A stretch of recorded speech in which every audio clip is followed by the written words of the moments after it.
네, 형식적인 얘기는 아까 오전에 했으니까 생략하고, 국토교통부는 오늘 이 시간에 국토교통부만 하게 됐죠. 국토교통부가 맡고 있는 업무가 워낙 많기 때문에 그렇습니다. 국가 국토, 토지전략, 도로, 주거 뭐 이런 것들을 맡고 있는데 정말 국민들의 일상적인 삶에 연관성도 많고 또 영향력도 큰 부분을 여러분들이 맡고 있는 겁니다. 조직 규모도 엄청나고 업무량도 상당히 많은 것 같아요. 그리고 이게 아마 여러분들이 맡고 있는 영역이 워낙 중요하다 보니까 부정부패 요소가 또 상당히 많아요. 그러니까 위험 요인이 많은 거죠. 실제 사고가 좀 나기도 하고. 그래서 그런 부분들이 좀 앞으로 문제되지 않게 하는 게 중요할 것 같습니다. 어쨌든 정치 행정이 가장 본질적인 역할이 어쨌든 자원을 분배하는 거 아닙니까? 어디다 다리를 놓을 건지, 어디다가 뭐 공장을 배치할 건지, 어떤 땅을 개발할 건지, 이게 전부 국민들의 일상적인 삶뿐만 아니라 재산에도 크게 영향을 미치는 영역이죠. 그러다 보니까 공정하고 투명한 권한 행사가 다른 어느 영역보다 중요한 부분이 바로 국토부 업무 영역인 것 같습니다. 어쨌든 새로운 마음으로 더 높은 사명감, 더 공정한 마인드, 또 투명한 절차를 통해서 업무를 해주시면 좋겠다는 말씀을 먼저 드리고 일단 업무 보고를 한번 해보도록 하겠습니다. 네, 반갑습니다. 네, 대통령님 말씀 감사합니다. 박수도 한번 치세요. 감사합니다. 다음은 업무 보고가 있겠습니다. 네, 국토교통부 보고 드리겠습니다. 새 정부 출범 이후에 국토부는 무너진 민생을 일으키고 성장의 발판을 다지기 위해 쉼없이 달려왔습니다. 하지만 아직도 많은 숙제들이 남아 있습니다. 오늘 보고 드릴 내용은 국토의 판을 어떻게 다시 짤 것인지에 대한 이야기입니다. 첫 번째로 지방을 살려내겠습니다. 그 핵심적 과제는 공공기관 2차 이전입니다. 균형성장의 최우선 과제로 책임있게 추진하겠습니다. 내년에 이전 대상 기관과 지역을 확정하고 27년부터는 이전을 시작하겠습니다. 총 350개 공공기관을 면밀히 검토 중입니다. 1차 때보다 더 많은 기관이 지방으로 이전할 수 있도록 준비하겠습니다. 아울러 대통령 세종집무실과 국회의 세종의사당을 각각 임기 내 완공하고 착공하고 새만금 아리백산단을 조성하는 등 행정수도와 새만금을 완성해 나가겠습니다. 새 정부의 균형성장 전략인 5극 3특 초광역권도 실행대책을 세워 진행하겠습니다. 첨단 산단 등 성장 거점을 신속히 조성하고 거점을 잇는 광역교통망도 촘촘히 확충하겠습니다. 특히 신규 광역교통망은 지방권 비중을 2배 이상으로 늘려 교통 투자의 중심을 지방으로 옮긴다는 분명한 신호를 주겠습니다. 고속철도 수혜지역은 임기 내 53%까지 확대하고 신규 고속도로 사업의 지방권 투자 비중도 90% 이상으로 끌어올리겠습니다. 지역 수건 사업인 지방 거점공항도 차질 없이 추진하겠습니다. 이렇게 지방에 뼈대를 세웠다면 지역 경제의 숨통을 틔워주는 실제적인 투자가 필요합니다. 지역의 노후화된 SOC에 국가가 투자하여 지방 건설 경기를 살리고 일자리도 창출해 SOC 사업이 지역 균형 발전의 마중물이 되도록 하겠습니다. 다음으로 경제 성장을 이끌겠습니다. 전 세계가 자율차 경쟁에 뛰어들고 있습니다. 미국, 중국은 실증을 넘어 무인 로보택시를 상용화하고 있습니다. 도시 단위 대규모 실증을 위한 자율주행 실증 도시를 조성하겠습니다. 이를 위해 내년 200대를 시작으로 임기 내 총 1,000대 차량을 투입하고 완전 무인 자율차를 상용화시키겠습니다. 미래 모빌리티인 UAM과 드론 사업도 육성하고 친환경 모빌리티와 그린 리모델링 확대로 미래 기후위기에 능동적으로 대처하겠습니다. 또한 공공투자를 활성화시키고 지방 미분양도 해소하겠습니다. 스마트 건설 활성화, 청년 건설인 양성 등으로 건설 생태계에 새로운 숨을 불어넣겠습니다. K건설의 해외 진출도 확실히 지원하겠습니다. 도급 위주에서 투자개발 사업으로 전환하고 펀드, 공공기관 출자 등 자금 지원도 확대하겠습니다. 다음으로 부동산 대책입니다. 국민이 원하는 곳에 빠르고 충분하게 양질의 주택을 공급하겠습니다. 수도권 공공택지는 26년에 2.9만 호 분양, 5만 호 이상 착공에 들어가고 3기 신도시 입주도 본격화하겠습니다. 도심 유휴 공간을 활용하고 민간 정비 사업도 활성화해서 도심 공급을 확대하겠습니다. 공적 주택은 110만 원을 확실히 공급해 주거 사다리를 다시 세우겠습니다. 내년 상반기에는 새 정부의 주거복지 추진 방향을 발표하도록 하겠습니다. 다음으로 안전하고 공정한 대한민국을 만들겠습니다. 무엇보다 건설 안전을 강화하겠습니다. 건설 사고 사망자 수는 전 산업의 40%에 달합니다. 건설안전특별법을 제정해서 안전관리 책임을 명확히 규정하고 사망사고가 발생하는 경우에는 고강도 제재를 가해 뿌리부터 달라진 건설 현장을 만들어내겠습니다. 항공은 공항시설 개선과 관제사를 확충해서 안전을 강화하겠습니다. 집안 탐사 확대를 통한 싱크홀 예방, 전동 킥보드 관리 강화 및 일상 안전도 책임지겠습니다. 특히 국토부의 모든 영역에서 사회 경제적 약자를 두텁게 보호하겠습니다. 주거 약자를 위해 최저 주거 기준을 상향하고 전세 사기 피해자에 대한 지원도 강화하겠습니다. 국민 기본권으로서 이동권을 명문화하고 최저 교통 서비스 기준도 마련하여 장애인 등 교통약자를 세심히 배려해 나가겠습니다. 현장 노동자의 처우 개선도 시급합니다. 발주자가 임금을 직접 지급하도록 하여 임금 체불을 원천 차단하겠습니다.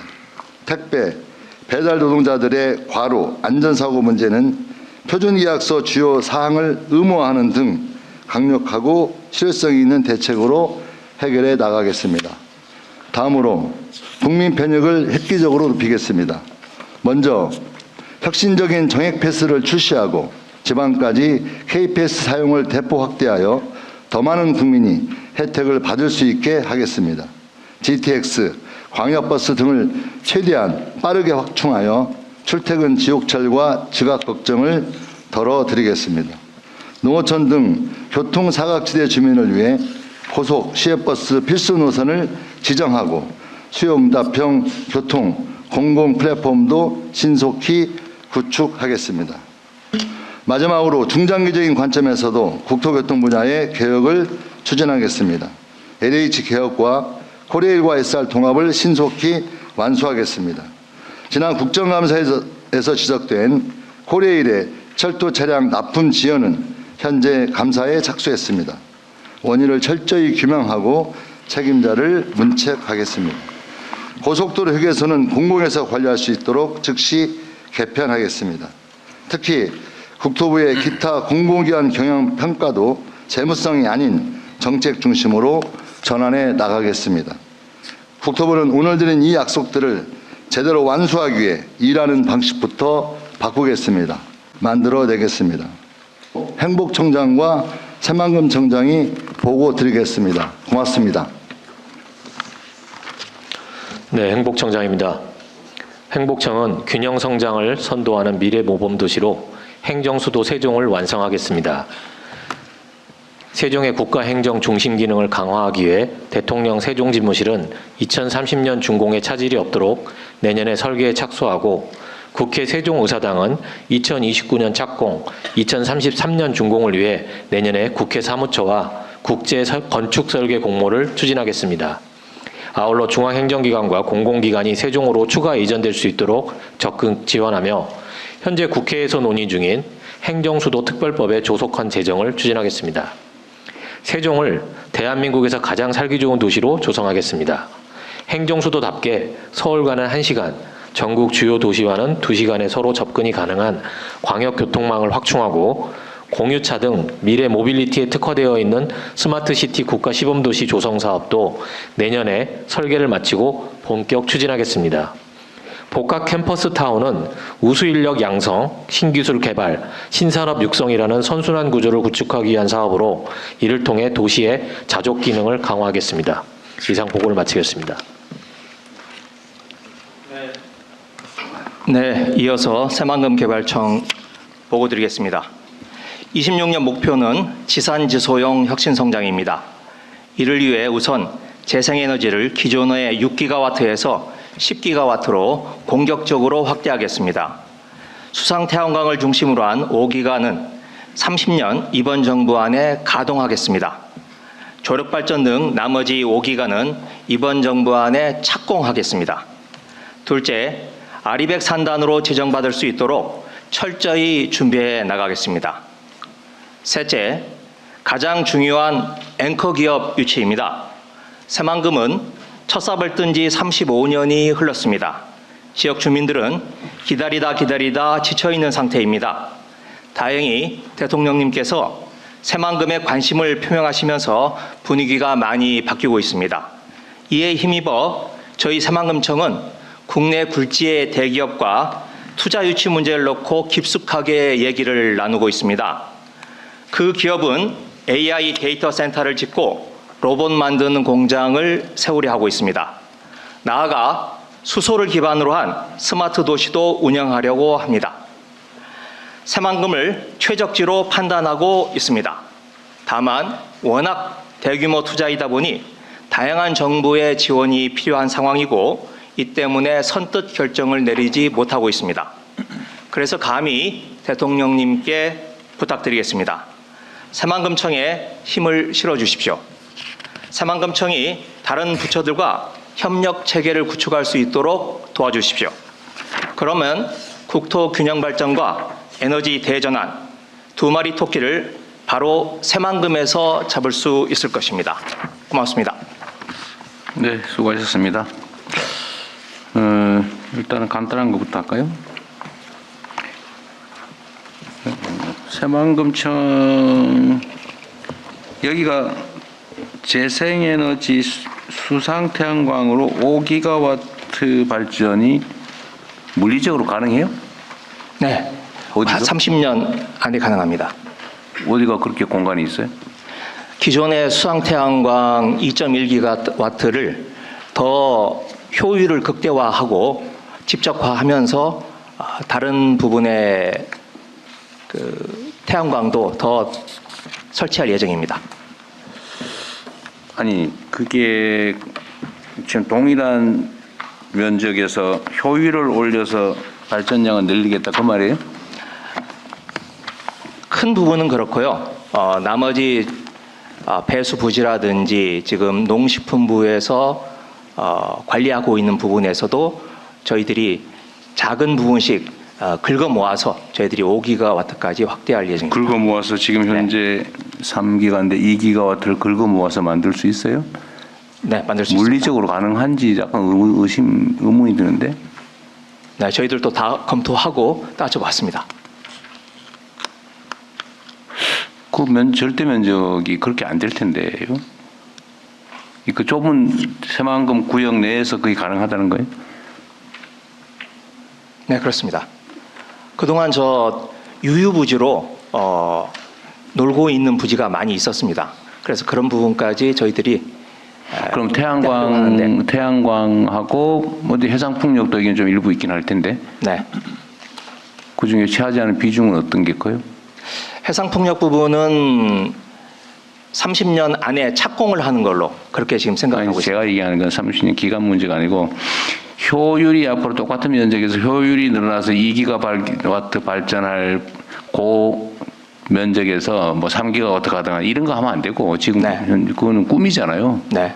현재 기술 상황으로 봤을 때 실제로 가능한 재생에너지 조달 용량이 5기가와트에다가 앞으로 5기가와트를 더하겠다면 10기가와트를 이게 새만금 사업구역 뭐 인건까지 포함해서 할 수 있나 그런 생각이 좀 들어서.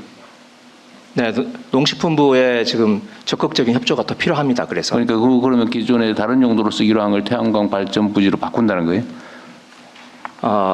유유 부지가 많이 있습니다. 방수제라든지 또 유류 아니, 유류지는 이해는 하겠는데 네. 그런 쪼가리 땅을 모아서 몇 기가와트에 이르는 태양광 발전이 가능하다는 건 잘 안 믿어져서 그래요. 제가 좀 상식이 부족해서 그런지 모르겠는데.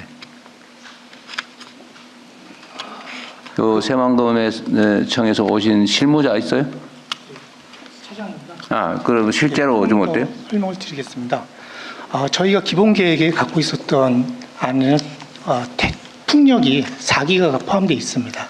그건 요 안에 계획이 있을 거 아니에요? 그렇습니다. 기존에. 예, 그래서 그 풍력 4기가. 풍력 4기가하고 새만금 지역 내에 3기가 태양광을 비롯한 또 재생에너지 조례까지 합쳐서. 아닙니다. 재생에너지가 있었는데 이 안에 태양광 부지에 있어서 효율을 조금 더 올리면은 저희가 거기서 한 0.4기가를 좀 더 뽑아낼 수 있고. 그러니까 그 정도면 예. 이해가 되는데 0.4. 그리고 그 안에서 또 저희가 갖고 있는 광활한 부지 안에서 지금 청장님 말씀해 주신 대로 유유 부지를 저희가 지금 찾아가지고 만들면은 거기서 또 한 2.1기가 정도가 또 나올 수가 있고요. 그리고 조력이 0.2기가, 그리고 영농형에 지금 청장님 말씀 주신 대로 방수제 같은 데를 하면 한 0.8기가가 나옵니다. 그러면 그 안에서 한 3기가 정도는 더 뽑아낼 수 있는 저희가 그런 계획을 가지고 지금 청장님께서 말씀해 주신 사안입니다. 알겠습니다. 발청은 여기가 현재 인력 규모는 139명이군요. 근데 여기가 앞으로 정부의 이 소위 새만금 개발을 위해서 정부 재정이 투자되잖아요. 네. 앞으로 얼마 더 투자돼야 됩니까? 지금 30년째 하고 있는 거 아니에요, 지금? 네, 맞습니다. 2050년까지 총 예산은 한 23조 정도 투입될 총량은 그렇고요. 현재까지 한 15 정도 들어갔습니다. 그래서 나머지 한 7, 8조가 더 투입돼야 되는데 사실 그 계획은 오래전 계획이고 얼마가 더 들어갈지는 좀 면밀히 따져봐야 되는 상황입니다. 지금 올해 내년 예산으로 새만금에 투입된 재정이 1조 원 네, 그 정도 됩니다. 전후인 것 같은데. 그래도 그게 많이 늘어났다는 게 1조 원이잖아요, 그죠? 그렇죠.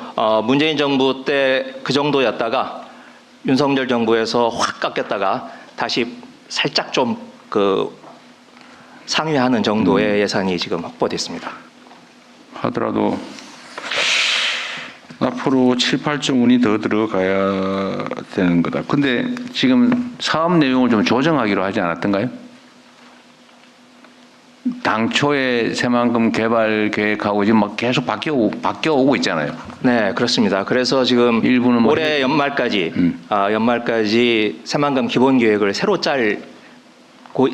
짜기 위해서 지금 작업 중입니다. 지금은 자정 완전히 해수 유통을 안 하는 걸로 아니면 소규모로만 하는 걸로 해놨는데 이걸 또 터서 해수 유통을 시키자 수질 오염 문제가 있으니까. 네, 맞습니다. 그건 어떻게 결정됐어요? 그건 지금 저희들이 그런 구상을 가지고 MP에 기본 계획에 반영을 하고 내년 예산에 지금 아니 이거 어떻게 하기로 했어요? 해수 유통을 하기로 했어요? 안 하기로 했어요? 아니면 아직 미정이에요? 해수 유통을 하기 위해서 내년 예산에 5억을 잡고 타당성 조사를 하기로 했습니다. 타당하냐 마냐? 네. 방향은 해수 유통을 확대하는 걸로 방향을 잡았습니다. 방향 잡고. 네. 그러면 기존 방조제를 허물거나 밑을 뚫어서 해수와 들락날락하게 만들겠다는 거죠. 그 관문을 많이 늘리고 그 관문에다가 조력 발전기를 다는 방안을 추진하고 있습니다. 그 사업비도 엄청나게 들겠네요. 실제로는 댐을 새로 만드는 거 아니에요? 그렇습니다. 그것도 1조가 넘는 예산이 들어가는데 그런데 수공을 비롯해서 사업자들이 그 수익성이 난다라고 지금 계산이 나오고 있습니다. 재정을 투입하지 않아도 될 네. 것 같다는 거예요? 재정은 어느 정도 투입을 해야 되는데 발전을 위해서 들어가야 되는 돈에 대해서는 수공이나 또 뭐 농공이나 이런 수력 발전, 조력 발전을 하려고 하는 쪽에서 그러니까 해수 유통을 위해서 제방을 뭐 어쨌든 허물거나 뚫거나 하는 거는 재정에서 하고 거기다 발전 시설을 만드는 거는 자기들이 돈을 들여서 네, 해도 그렇습니다. 네. 손해는 안 보겠다. 네. 그럼 그 빼고 들어가야 될 재정은 얼마 정도로 해요? 한 3천억 정도 생각하고 있습니다. 전체다. 전체는 6조가 넘는데 해수 유통에 관련된 전체 비용 해수 유통 더하기 조력 발전하면 한 1조가 넘는데 그 중에 간문만 네, 그러면 한 3천억 정도 됩니다. 해수 유통을 하는데 3천억 정도가 뭐 드는 거라 든다 치고 그러면 개발 가능 면적이 줄어들죠. 그렇지 않습니다. 안 줄어들어요? 네. 그 원래 그거 다 막아가지고 네, 그대로 해수면 수위를 그대로 유지하면서 변화 없이 지금 매립은 다 끝났어요? 아닙니다. 현재 매립 예정지가 한 200제곱킬로미터가 넘는데 그 중에 현재 매립 완료된 게 한 40% 남짓입니다.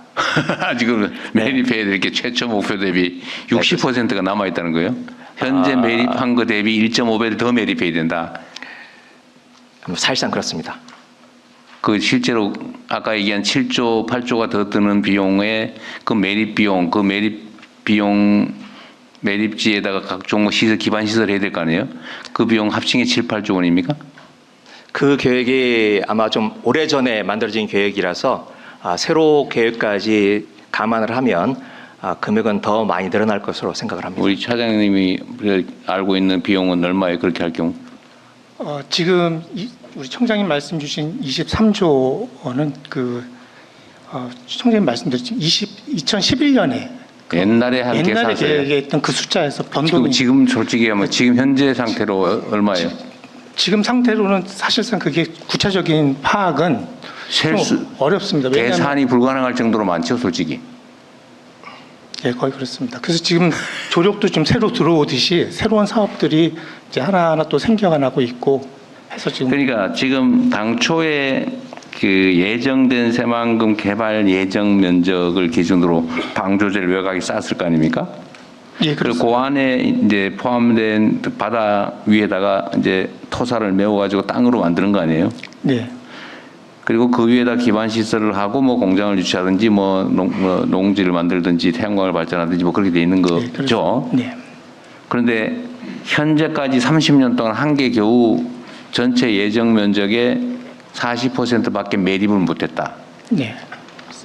그럼 앞으로 60% 남아 있는 부분을 매립을 다 하겠다는 거예요? 아니 바꿔서 줄이겠다는 거예요? 현재로서는 그 부분에 수상 태양광을 깔아서 매립을 최소화할 예정입니다. 매립을 네. 좀 줄이는 걸로. 네. 어차피 매립해 가지고 태양광 육상 태양광을 하나 매립 안 하고 거기다가 수상 태양광을 하나 사실 그 비용이 더 적게 들겠네요. 태양광 네, 그렇습니다. 발전을 네. 한다면. 어쨌든 이게 지금 내용도 내가 여러 군데서 자료를 봐도 내용이 확정이 안 되는 것 같아서 도대체 어디에 얼마를 개발하고 여기 비용이 얼마나 들고 이 예산은 어떻게 조달할 거고 나중에 실제로 어떻게 쓸 거고가 분명하지가 않아요. 맨날 바뀌어요. 내가 볼 때는. 내가 대선 나올 때마다 바뀌는 것 같더라고. 그렇죠. 그런 면이 있습니다. 지금은 어떻게 돼? 지금이라도 확정을 해야 되는 거 아닙니까? 현실적으로.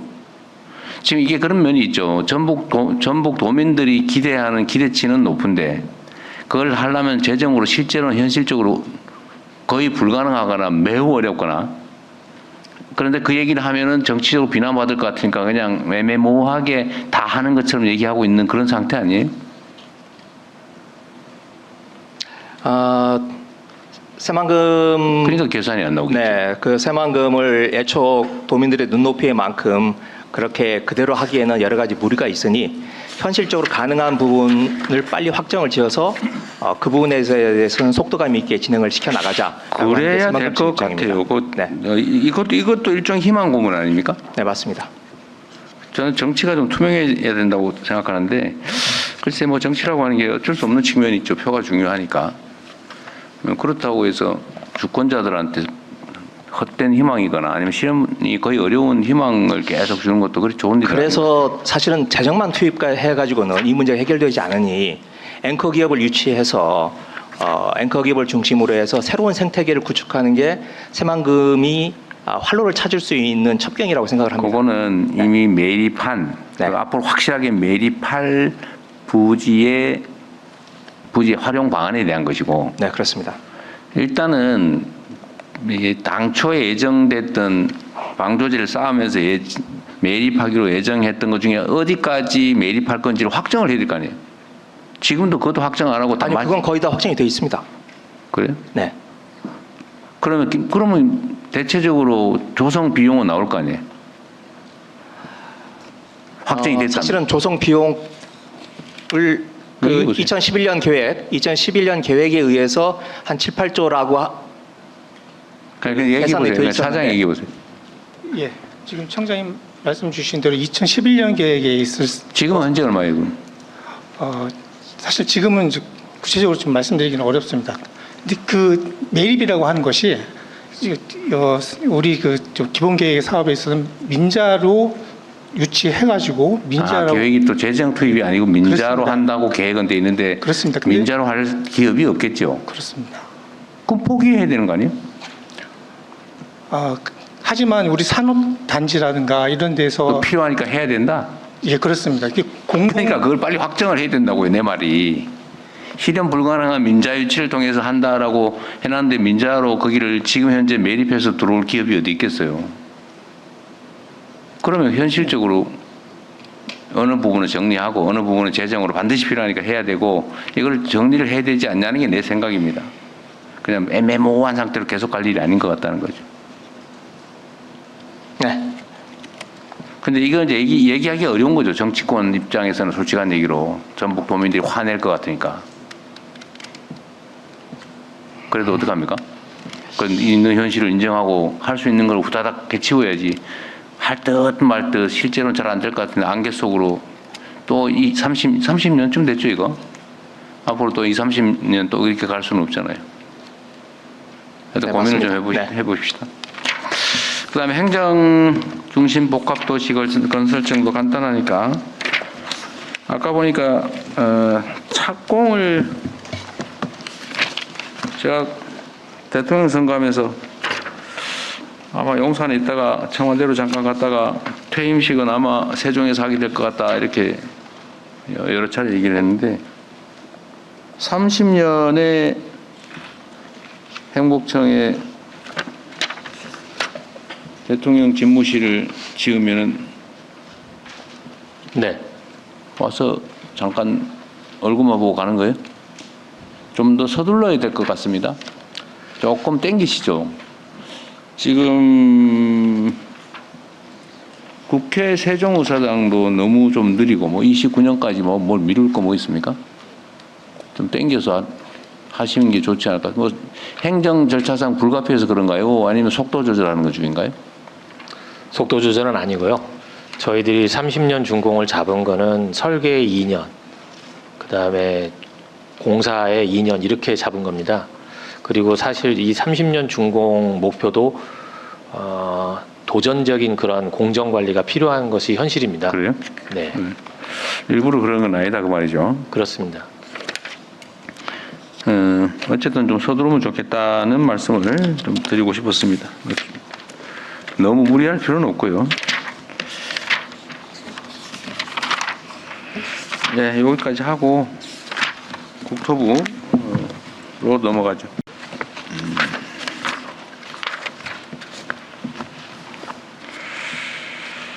자, 3페이지의 요약본 중에 맨 밑에 보면 전세 사기 피해자 보호 강화, 집값 담합 등 시정 결혼 행위를 특사경을 통해서 기획 조사하겠다.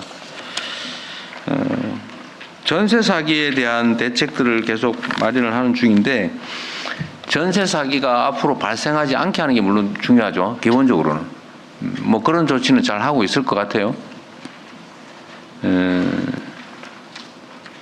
근데 뭐 뒤에 부분에도 내가 표시해 놓긴 했는데 그 전세 사기 관련해서 지금 만약에 이게 지금 무슨 전세 보증을 해 줬는 것도 전세 사기를 당하고 있죠. 오히려 그걸 이용해서 전세 사기 하고 있죠, 지금. 그런데 실제로는 1억짜리 집인데 이걸 1억 2천짜리라고 그래가지고 1억 2천에 뭐 90% 해가지고 1억 뭐 1천만 원에 보증을 해줬더니 보니까 이게 문제가 생겨가지고 실제로는 시세가 1억도 안 되고 경매하면 7천만 원밖에 안 되고 거기다가 뭐 선순위도 잡히고 심지어는 가끔씩 저당도 선순위가 막 잡혀 있고 막 그래서 결국 사기다 이렇게 되는 것도 많죠. 그럼 요 모든 요소에 대해서 보완책으로 전세 보증 대상의 평가 이걸 엄격하게 하는 조치는 했죠. 네, 지금 하고 있습니다. 하고 있죠. 예. 지금은 실제 시세의 몇 %까지 보증해주고 있어요? 한 80%, 80% 로 정도 정했어요? 하고 있습니다. 그런데 보통 시중 전세가율이라 그럽니까? 네. 이게 보통 평균 60%를 잘 넘지 않잖아요. 예를 들면 1억짜리에 누가 7천만 원, 8천만 원짜리 전세 들어갑니까? 1억이면 보통 한 6천만 원, 네. 많은 높을 때 네. 그런 정도 아닌가요? 그렇죠. 근데 80%를 보증을 해준다고요? 일단 지금까지 해왔던 관행이라든가 그런 옛날에는 것들 때문에 100% 해줬어요? 그렇죠. 그게 또 120%뭐 이런 문제가 있기 때문에 실제는 좀 연착륙이 필요하다는 겁니다. 연착륙 때문에. 그렇지 않으면 그 집주인들이 부담해야 될 그런 혼란들이 상당히 가중될 수 좋습니다. 어쨌든 있다고. 그건 나름대로 다 고려하고 있는 것 같고 그러면 됐고 보증 제도를 악용할 여지는 지금부터는 많이 줄어들고 앞으로 더 낮춰야 되겠죠. 예, 예, 길게 봐서. 그렇습니다. 예. 그래서 보증 제도를 악용할 가능성은 없게 네. 실제 시세를 잘 보고 이게 경매를 당하거나 위기 상황이 발생했을 때도 손해 안 보는. 네. 내가 보기에는 보통 60몇 % 되면은 집값 대비 전세가 60몇 % 높다는 거 아니에요. 예. 그다음에 이게 집값 상승 압력으로 작용한다. 예. 그러니까 일정 비율을 너무 만드는 건데. 그걸 계속 이제 조금씩 연착륙 시키는 방향으로. 그건 다 됐습니다. 그럼 네. 됐고 또 하나는 보증을 해줬는데 이게 선순위가 잡혀 있더라. 이것도 많죠. 그 문제에 대해서는 좀 구체적으로. 누구 아는 사람 얘기해 보십시오. 네, 그렇습니다. 예, 주택실장입니다. 봤더니 네, 해줬는데 전세 하기 전에 저당이 먼저 접수돼 있어요. 그죠? 그렇습니다. 예. 집주인들이 가끔씩 새로 지어가지고 하는 조직적인 사기꾼들이 그런 짓 하죠. 예. 그거에 대한 대책은 뭐예요? 지금 저희들이 아까 그 대통령께서 말씀하신 것처럼 원래 전세가율을 100%까지 잡아서 사실상 뭐 깡통 전세가 많이 발생하면서 전세 사기가 많이 발생했던 측면이 있습니다. 그래서 저희들이 전세가율을 지금 90%, 그 향후 이제 80%까지도 계속해서 점진적으로 지금 80%이 90%이지 말이 좀 바뀌었어.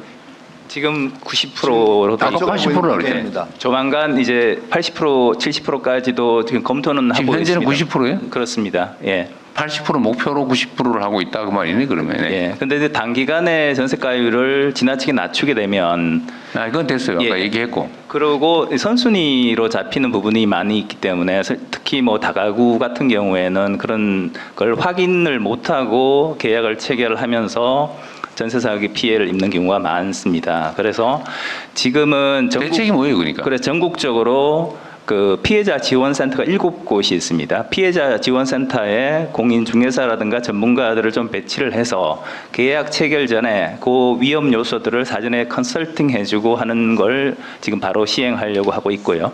그런 정보 제공이 필요할 것 같습니다. 계약 체결자들이 선순위가 얼마나 잡혀 있는지, 임대인이 전세 사기 요소가 있는지 없는지 이런 부분들에 대한 정보를 사전에 제공할 수 있는 조치도 저희들이 취하고 있습니다.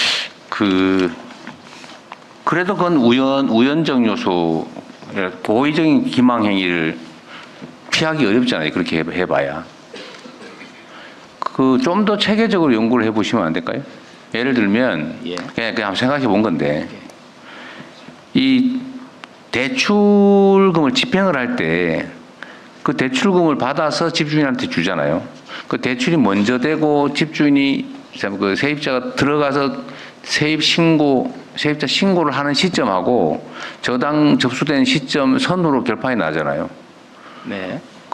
좀 전세 자금을 빌려줄 때는 본인한테 주지 말고 주인한테 직접 주면서 대신 조건이 전입신고하고 전입신고를 좀 더 일찍 이사 가기 전 2시간 전에 할 수도 있지, 예를 들면.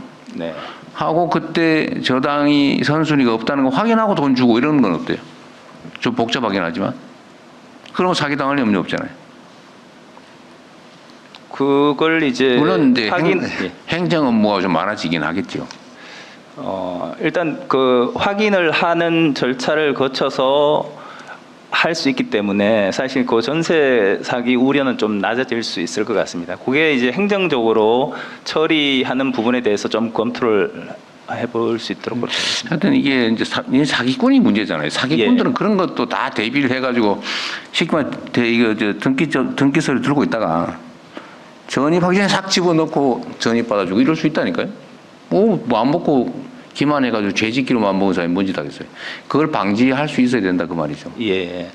그래서 일단 이게 그 전세를 예방하기 위해서 방금 대통령께서 말씀하시는 그런 부분도 어쨌든 예방 대책은 좀 더 광고해 보시고 이건 네, 제가 네. 잔머리를 한번 해본 건데 네. 그 뭐 현실적으로 그렇게 쉽다고 생각하지 않습니다. 하여튼 좀 더 연구해 보고요. 예, 알겠습니다. 문제는 사고가 이미 발생한 전세 사기가 발생한 데에 대한 대책은 뭐예요? 지금 현재 하고 있는 게 지금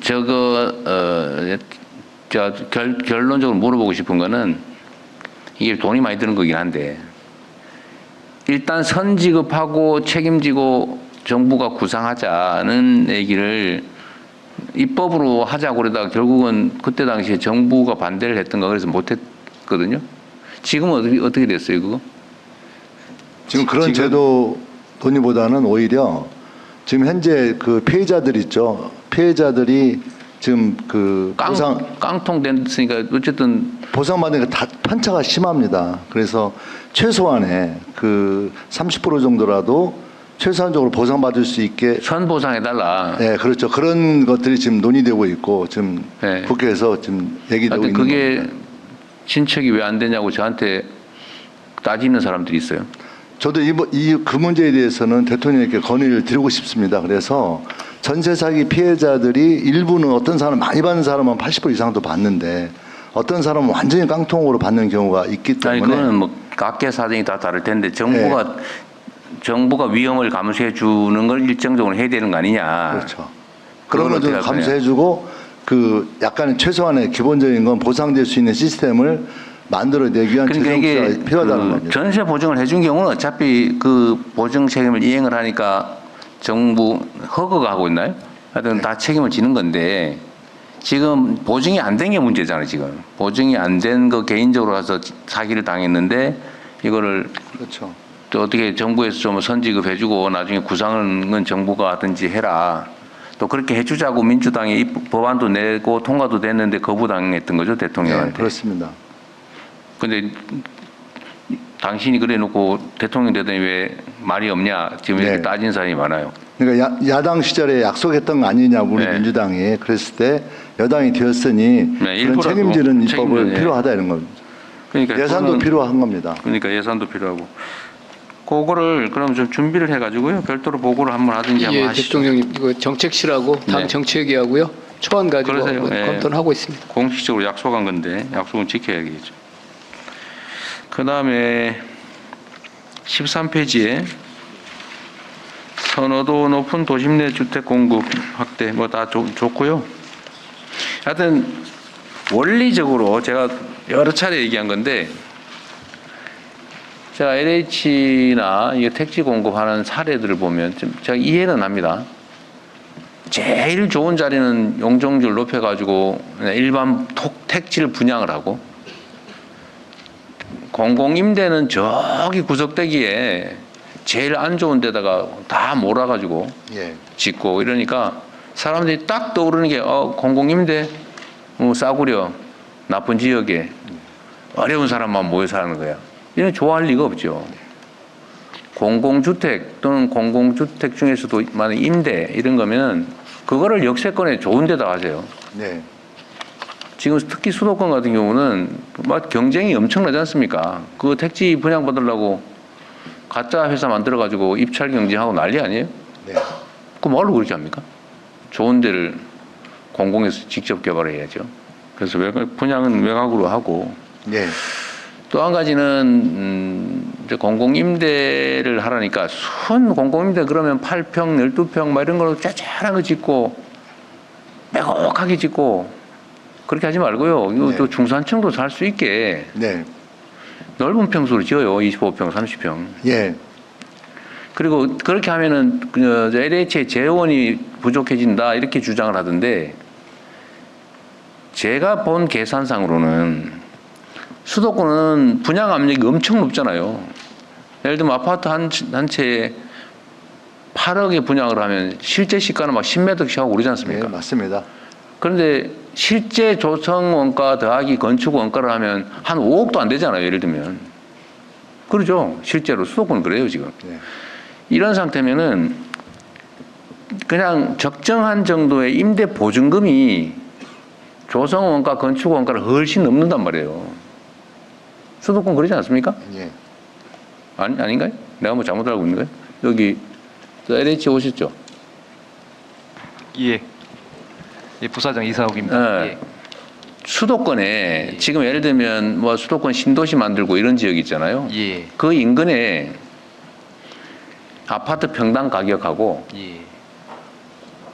그 신도시의 택지 조성 원가 더하기 주택 건설 원가 예. 합치면은 보증금 전세 보증금보다 비싸요, 적어요? 당연히 비쌉니다. 예. 훨씬 보증금보다 많을 거예요, 그거. 예.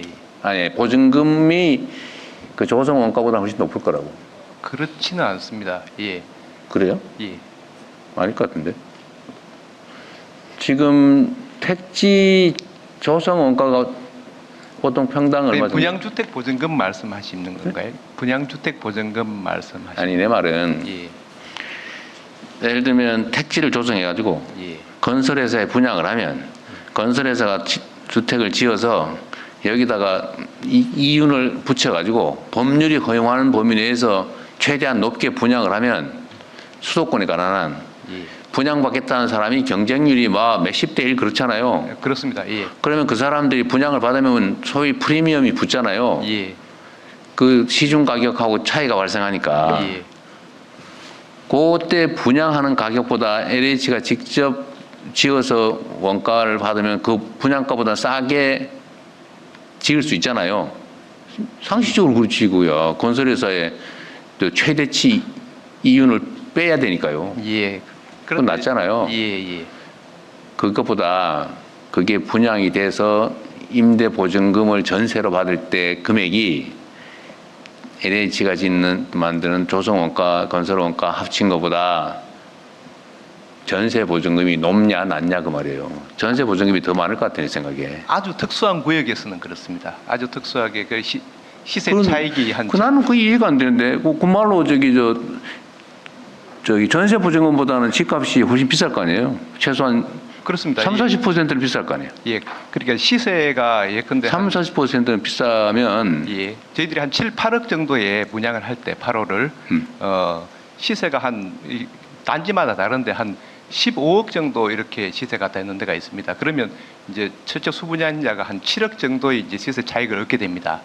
그런 경우에 이제 전세를 놓으면 전세 보증금이 그보다는 더 높게 되는 거는 그러니까 동의합니다. 그때는 그런데 이익을 보면서 전세 보증금을 회수할 수 있고 예. 그 주택은 자산으로 가지고 쓸 수 있잖아요. 예, 아주 특수한 경우에 그렇습니다. 예. 아주 특수한 경우인지 보통의 경우인지는 두고 봅시다. 한번. 예. 한번 그건 따져보기로 하고. 하여튼 이런 경우가 상당히 있을 수 있기 때문에 이론적으로는 네. 지금 저분이 말씀하신 거하고 다르거든요. 만약에 저분 말씀하신 대로라면 분양받을 이유가 없어요. 그렇잖아. 전세 보증금보다 더 비싸지 않는 분양주택을 왜 뭘로 그 가격에 분양을 받습니까? 상식적으로. 말이 안 되지. 어쨌든 제가 드리는 말씀은 그렇게 해도 크게 손해가 발생하지 않을 거다. 그것 때문에 최소한 수도권의 분양 경쟁률이 높은 지역은 그래서 좋은 지역을 임대로 하고 더군다나 내가 얘기한 대로 저 구석대기 이렇게 하는 게 아니라 역세권에 좋은 데도 하면 훨씬 더 또 임대 보증금이 높을 거 아닙니까? 네. 그래서 그렇게 하는 게 좋겠다. 적정한 평수에 좋은 위치에 그러면 공공주택을 하는 게 재정적으로 손해 안 될 거라는 생각이 하나 있고 두 번째는 지금 LH나 이런 데가 재정 여력이 부채 비율이 높죠. 그게 뭐 자산평가. 회계상 뭐 이런저런 이유가 있어서 그럴 텐데 예. 이 부채를 차지하는 거에 제일 큰 부분이 임대보증금이죠. 예. 근데 사실은 임대보증금의 그 부채는 그 부채 이상의 자산으로 담보되고 있는 거 아니에요? 예. 만약에 임대보증금 부채 부분을 임대 자산하고 떼가지고 아예 LH에서 떼서 예를 들면 옛날 주택관리공사처럼 아예 임대주택관리회사를 공공주택관리회사를 따로 만들어서 떼버리면 LH의 부채 비율 문제는 확 해결되는 거 아니에요? 한 122%가 됩니다. 그러니까 임대주택 임대를 딱 떼내면 임대 부분은 높은데 네. 나머지 투자 부분, 기타 부분을 다 합치면 한 122% 정도 됩니다. 매우 우수한 재정 상태 아니 그러면? 예, 상대적으로 우수합니다. 그 160조 부채 중에 100조 정도가 임대사업 관련 부채고요. 그러니까 그거는 예. 그렇게 기술적으로 떼낼 수도 있고 전문화할 수도 있지 않냐 그 말이에요. 그럼요. 그것도 검토를 한번 해보세요. 예, 구조개혁 검토해야 됩니다. 그러면 LH는 자금력이 좀 커질 거 아니에요. 네. 어쨌든 목표를 정당한 목표를 잘 설정하고 거기 맞춰서 일이 가능하게 고민을 해야지. 일단 안 되는 쪽으로 자꾸 고민하지 말자는 이 말이에요. 네, 맞습니다. 다만 대통령님, 아까 그 수도권 분양 그 가격 문제 있잖아요. LH 전체 재정에서 수도권은 상당히 그 돈이 많이 벌고 그렇지만 또 전체적인 LH를 보자면 지방에서 또 투자해서 물론 그렇죠. 그런 문제까지 LH가 담보해야 한다는 것도 좀 아니 그러니까 맞는데 참고를 자, 해주시면. 그래서 내가 한 번 더 얘기를 할게요. 네. 지금은 택지를 조성을 해가지고 택지 상태로 분양을 해버리잖아요. 그것도 매우 제한적인 가격으로, 감정 가격으로. 근데 그렇게 하면 그거를 민간 건설업자들이 거기에 땅을 사가지고 그렇죠. 집을 지어서 부가가치를 붙여서 자 이런저런 명목으로 분양가 상한제라고 하는 게 대체적으로 적용이 되니까 거기다 최대한 붙여서 팔고 그러면 또 실제 시가하고 차이가 나니까 또 분양받는 사람이 로또 분양이라서 우 달려들고 이게 그리 바람직한 현상은 아닌 것 같은데 LH가 그냥 짓고 건축도 하고 그다음에 건축 사업 자체는 도급 주면 되잖아요. 그렇죠. 건설회사가 원래 도급 공사하는 거지 무슨 땅 사가지고 집 지업하는 게 원래 건설회사 하는 일 아니지 않습니까? 예? 건축은 땅 주인이 하는 거지 원래. 그러면 그렇게 하면 시장도 좀 정상화되고 훨씬 더 제가 들어보니까요. 하여간에 분양되는 공공택지를 분양받는 것 자체가 이익이잖아요. 예, 맞습니다. 그건 뭘로 그런 걸 허용을 합니까? 예. 그것만 LH가 가져도 사실은 상당한 여력이 생기지 않냐는 네. 얘기예요. 네. 그 민간 사업 도입하는 문제, LH 구조개혁하는 문제, 네. 또 LH 자산을 그 원가 기준으로 하지 않고 시가로 해서 재평가해서 계산하게 될 경우에 실제 LH가 공격적으로 주거복지에 네. 투자할 수 있는 여력이 많이 있을 수 있다고 그렇죠. 생각하고 있습니다. 네. 어쨌든 속도감 있게 실제로 또 하도록 하십시오. 그 다음에 화물 안전 운임 제도 이것도 좀 이번 12월에 결론이 난다는 거예요? 12월까지 뭐 계산이 끝난다고 그러던데? 아무나 그냥 얘기하세요. 예, 물류시장. 예, 교통물류실장입니다. 그 안전운임제는 일단 부활이 돼서 내년부터 시행하기로 결론이 났습니다. 그래, 운임 이걸 얼마로 할 건지를 지금 조사 중이라면서요? 그래서 조사 중에 있고요. 그것은 12월 중으로 이제 결론이 날 것 같습니다. 예. 근데 이게 안전 운임 제도가 지금 옛날에 하던 대로 전에 이미 임시로 하던 그 제도만큼만 하는 거예요? 아니면 확장된 거예요?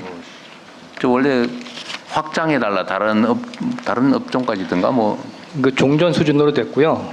그 업종을 확장하는 것은 그것이 그 개수화하거나 그 정유화하기가 힘들 부분이 있었기 때문에 종전에 하던 컨테이너하고 시멘트 업종에 대해서만 정진하던 대로 예, 하고. 하기로 했습니다. 근데 화물 운송 종사자는 어쨌든 확대해달라는 민원이 계속 있었던 거죠. 계속 확대할까 말까 논의를 하고 있는데 확 있던 것조차 없애버렸던 거죠 그때. 그래서 저희가 이제 이거 확정을 할 때 여당하고 이제 계속 논의를 했었는데 일단 품목 확대는 좀 어려울 걸로 서로 앞으로도요. 그것은 결론이 났고요. 다만 이거를 3년 일몰제로 도입을 했습니다. 그래서 3년 동안 시행을 하면서 지속 가능할지 여부를 보고 3년 후에 연구할지를 판단하기로 했습니다. 3년 후에는 뭐 아직 시간이 남긴 한데 3년 후에는 한시 제도로 하지 말고요.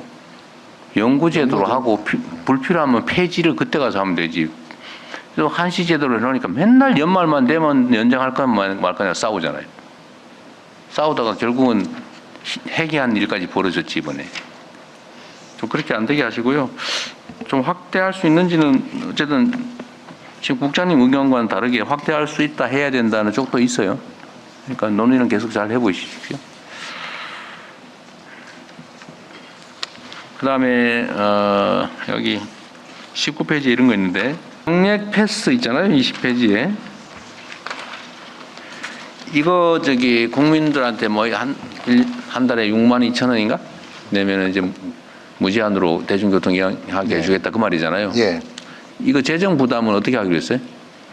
원래 광역교통행정의 책임자는 광역부터 기초까지잖아요. 네. 예산 부담은 어떻게 할 건지. 예, 대도시공 광역교통위원장입니다. 근본에 저희들이 결론만 얘기해 보세요. 예, 정액 배수인데 305억 원 정도 추가로 듭니다. 그러니까 누가 부담을 하기로 한다고 재정 부담을? 50%는 국가가 하고요. 그 다음에 이제 지자체에서 50%를 부담하고 있습니다. 네. 같이 매칭으로 해주고 있습니다. 이거 시행했어요? 아직도 안 하고 있는데. 이 모두의 정액 패스는 1월 1일부터 할 계획입니다. 근데 기존의 부담 K패스는 비율을 지금 정했다? 네. 5대5로? 예. 그러면 수도권 주민하고 지방 주민하고 차이는 두지 않았어요? 뒀습니다. 어떻게? 그동안에 작년 4월부터 시작한 기존의 제한이 차이가 없었는데 내년부터는 일반 수도권은 62,000원, 그리고 지방권은 55,000원, 그리고 인구 소멸 지역은 5만 원, 그리고 네. 특별히 또 낙후 지역이 있습니다. 거기는 45,000원 그렇게 차등을 뒀습니다. 네, 알겠습니다. 잘하셨습니다. 네.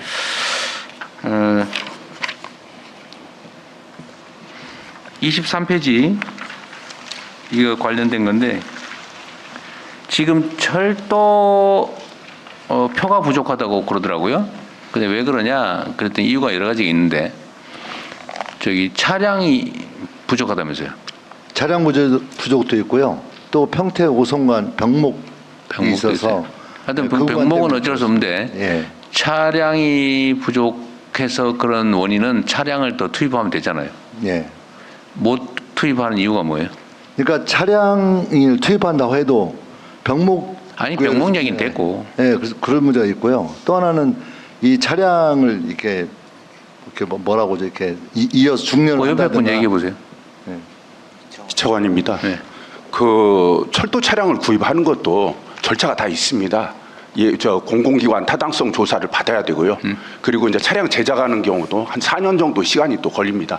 그래서 이제 저희가 보기에는 조금 타이밍을 놓치지 않았나라는 생각이 들고요. 또 하나는 철도의 여객들이 그간에 이제 요금이 상대적으로 저렴하다 보니까 버스에서 이렇게 전환하는 효과가 좀 많이 있었습니다. 코로나 시즌. 자, 내가 물어보려고 하는 건 그거보다는 예. 철도 여러 가지 원인이 있겠죠. 차량이 수급이 문제가 있는 거 아니냐 그 말이에요. 그래서 2027년부터 지금 31편성이 들어옵니다. 2027년, 8년, 2년간. 그렇기 때문에 거기에 들어오면 충분히 이 차량은 발주를 했을 거 아니에요. 예, 지금 제작하고 있는데 네. 다 제 시간에 납품되고 있어요. 예, 그렇습니다. 그래요, 진짜? 그 논란이 되는 것들은 네, 그 그것 때문에 다원시스 그런 그 부분인데요. 그건 이제 저희가 지금 거기는 제 시간에 납품하고 있어요. 예, 거기는 제 시간에 로템이 지금 제작을 하고 있는데요. 고속열차는 로템이 하고 있습니다. 그런데 이제 다원시스라고 하는 데는 ITX 마음 그다음에 전동차 이런 부분이기 때문에 그런 부분은 도시철도라든지 이렇게 좀 속도가 낮은 구간 이런 부분에 좀 있습니다. 그러니까 내 말은 거기 뭐 어렵게 돌려 얘기하지 말고 그러면은 뭐 어차피 이름 얘기했으니까 거기가 발주는 많이 받는다면서요. 저가 낙찰해가지고 예. 발주는 받는데 거의 열차 제작 역량이 의심스럽다면서요. 그렇죠. 그리고 실제로 저기 한준호 의원이 가보니까 제작도 안 하고 있더라면서요. 예, 현실적으로 중단된 상태고요. 그래, 또 여러 가지 의혹들도 또 있습니다. 발주는 받아놓고 예. 제작은 안 하고 발주받은 그 선급금 가지고 딴 거 열심히 했다는 본사 거. 짓고 있더라. 뭐 그런 거 아니에요. 맞습니다. 지금 발주 선급금을 70% 준다는 게 사실이에요? 맞아요? 네, 철도국장입니다. 최대 70%까지 주게 되어 있습니다. 주게 되어 있어요? 예, 주게 되어 있습니다. 주게 어디에 돼 있어요? 국가계약법상 선급은 70%까지 줄 수 있도록 줄 수 있다지 줘야 된다가 아니잖아요. 근데 보통의 경우는 제작을 독려하기 위해서 선금을 보통 많이 주고 있습니다. 그게 웃기는 얘기라는 거예요, 내 말이. 보통 민간에서는 계약금 10% 주잖아요. 70% 줬더니 이 사람들이 돈 받아가지고 딴짓 하다가 결국 부도 내는 경우들도 상당히 있더라고요. 네. 그런데 그 70%까지 줄 수 있다는 건 예산 조기 집행이나 이런 편의를 위해서지, 그 당연히 주는 건 아니죠. 네, 그런 측면이 있습니다. 예. 근데 다원 시스템과 뭔가 거기는 대체적으로 70% 선급금 받아가지고 제작도 안 하면서 그 딴 거 하고 있다 그런 얘기 있던데 조사는 해본 거예요? 예, 지금 현재 조사 과정에 있고요. 저희도 일부 확인한 바로는 그런 현상이 있는 것으로 파악되고 있습니다. 그 사기 아니에요, 그럼 결국은? 그렇죠, 사기입니다. 네. 지금까지 단정할 수는 없지만, 예. 그런데 거기서 그러면 꽤 오랫동안에 거기서 납품 받아가지고, 납품이 아니라 계약을 해가지고 낙찰 받아서 네. 계속 그 낙찰 생산 물량을 쌓아놓는 모양이던데, 예. 앞으로 그게 정상적으로 납품될 수 있어요? 가능성이 없다고 생각했습니다, 저희들이. 그럼 어떻게 할 거예요, 이거? 근데 거기에 대한 대책을 좀 일단 감사를 진행해서 조사를 좀 더 깊이 진행해야 된다고 생각하고 있고. 어느 정도 지금 쌓여 있어요, 그게? 아는 사람 얘기해 보세요. 지금 세 차례에 걸쳐서 입찰했고요. 1차하고 2차 같은 경우는 지금 한 4, 50량 정도가 지금 납기가 지연이 되고 있고. 이미? 예. 그 상태에서 또 낙찰을 받았어요? 24년에 또 3차 입찰을 했습니다. 그거는 28년에 차량이 납기가 되기 때문에 아직은 뭐 납기 지연 상태는 아닙니다. 아니 그러면 이미 납기 지연을 하고 있는 업체한테 저가 낙찰할 기회를 또 줬단 말이에요? 네, 그렇습니다. 그 주관 부서가 어디예요? 다원시스 전동차를 입찰한 거는 코레일도 있고 코레일. 서울교통공사도 있고 그다음에 경기도도 있고 그다음에 인천 철도도 있습니다. 결국은 국가 조달청을 통해서 입찰했을 거 아니에요? 입찰 자체는 조달청을 통해서 합니다. 그러니까 이 감시 기구 그 역량이 전혀 작동하지 못한 거죠.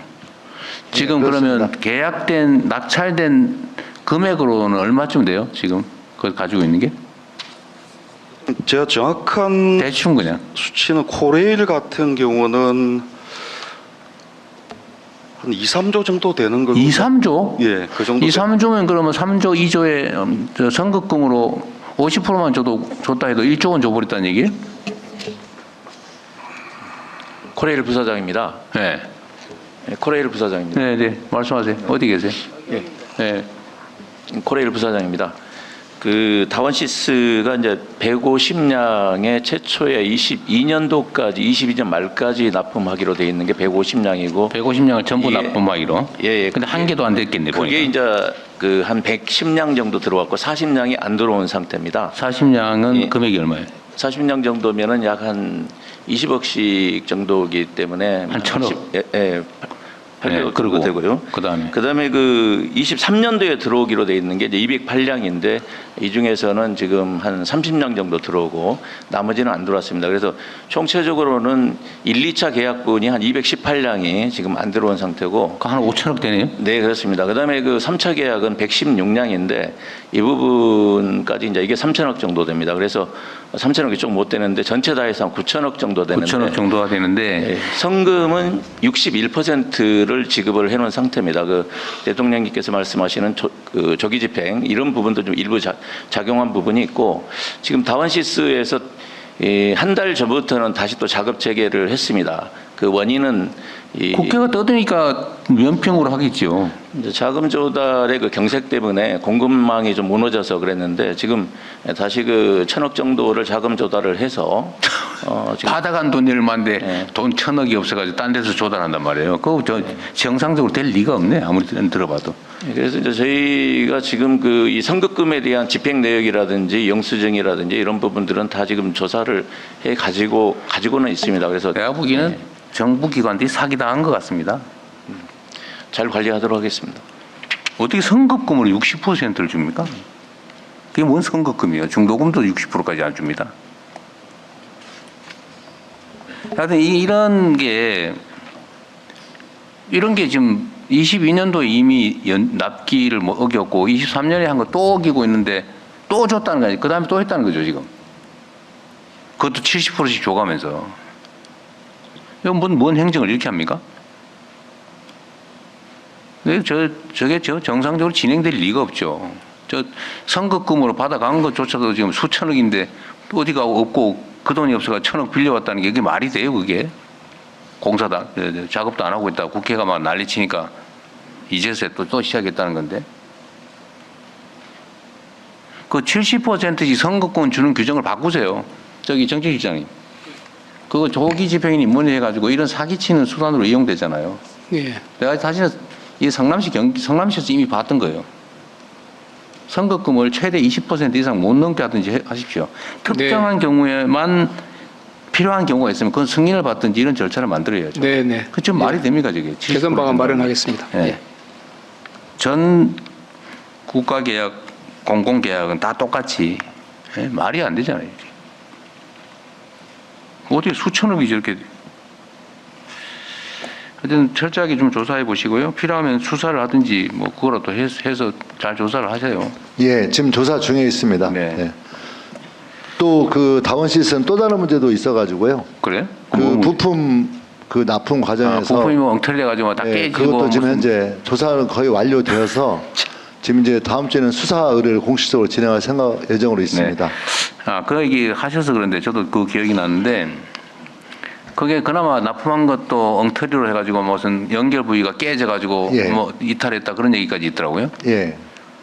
그게 저가 입찰 때문에 그렇다는 거잖아요. 저가 입찰 뭐 문제도 그럴 수도 있다고 있어요. 봅니다. 예. 네, 그렇지만 본질적으로 어차피 제대로 안 할 건데 막 일단 낙찰 받아가 70% 받고 네. 돈 받아서 쓰고 오고 뭐 즐겁지요. 어차피 이래 된 거. 내가 보면 그런 생각이었을 것 같아요. 네. 이런 걸 막기 위해서는 입찰이 가격 경쟁을 안 할 수는 없는데 최저한을 정하든지 이렇게 하고 대신에 그건 뭘로 경쟁하냐? 정부 발주니까 공공성 요소를 넣으면 되잖아요. 공공성 요소에 개발하면 되죠. 예를 들면 국내 자재를 쓰냐, 국내 기업들한테 협조를 받냐, 예를 들면 아니면 뭐 근로자들하고 사이가 좋냐, 근로자 임금 보상이 어느 정도냐, 뭐 이런 거 수치 만들면 되잖아요. 이런 공익적 요소들을 차라리 입찰 경쟁 요소로 좀 만들고 가격은 최저한을 정하든지 좀 그래야 될 것 같습니다. 적정 가격을 해야지. 저가 입찰의 폐해를 극복하는 제도 개선도 필요하고요. 네. 또 코레일 직원들이 그 직원으로 또 들어가서 또 재취업하는 양상도 막아야 될 것 같고요. 또 현재 이 전동차 또 고속열차를 생산하는 회사가 사실상 국내 기업이 몇 개 안 됩니다. 아주 극소수로 되어 있는 구조적인 문제도 극복할 수 있는 안까지 포함되어서 진행할 필요가 있다고 생각하고 있습니다. 하여튼 뭐 대규모 사기 사건 비슷한 느낌이 듭니다.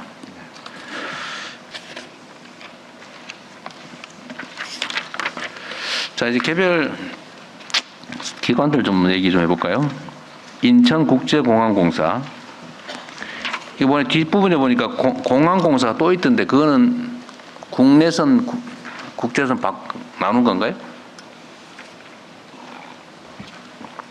공항공사가 2개 있던데. 인천공항공사가 있고요. 네. 한국공항공사가 있습니다. 인천국제공항은 인천국제공항 중심으로 하는 거고요. 국내 공항을 관리하는 공항공사가 별도로 있는 겁니다. 근데 그게 국내선도 아니요. 다른 지방 공항들도 국제선을 운영하는데 그거 관계없이 네. 하여튼 인천 아닌 그렇죠. 이두 개로 나눠져 있는 거예요. 됩니다. 예. 인천공사한테 한번 물어볼게요. 이거 공항공사 사장 계세요? 인천공항공사? 네, 사장이세요? 예. 네. 여기서 출국 검색하시죠? 출국 검색하는데 이해하고 제가 있습니다. 이게 내 관세청에다 물어보니까 이게 출국 검색은 공항공사 소관이라고 하더라고요. 예, 그렇습니다. 제가 어디서 본 건데 달러를 40달러 이상은 못 가져가게 돼 있고 못 나가게 돼 있고 그런데 그거를 사실은 10,000불이라고 해봐야 요만한 한 뭉치잖아요. 예. 100달러짜리로. 이거를 수만 달러를 가지고 나간다. 예. 그런데 뭐 책갈피에다 끼고 나가면 안 걸린다. 그런 주장이 있던데. 예. 그 실제로 그래요? 예, 저희가 보안 검색하는 것은 유해 물질을 주로 검색을 하고 있습니다. 칼이라든지 총기. 아니 외환 불법 반출을 당연히 해야 되는 거 아니에요? 예, 안 해요? 그러니까 업무 소관이 조금 다르긴 한데요. 저희가 그 업무는 이제 인천공항에서 주로 하는 업무는 아니고 그거 안 한다는 얘기네. 그럼 저희가 이제 그런 것들을 이번에도 저희가 적발을 해갖고 세관으로 넘겼습니다. 제가 물어보는 거 자꾸 자꾸 옆으로 세지 말고 예. 제가 물어보는 거 얘기해 보세요. 그게 그 외환 불법 반출을 제대로 검색하느냐 그 말이에요.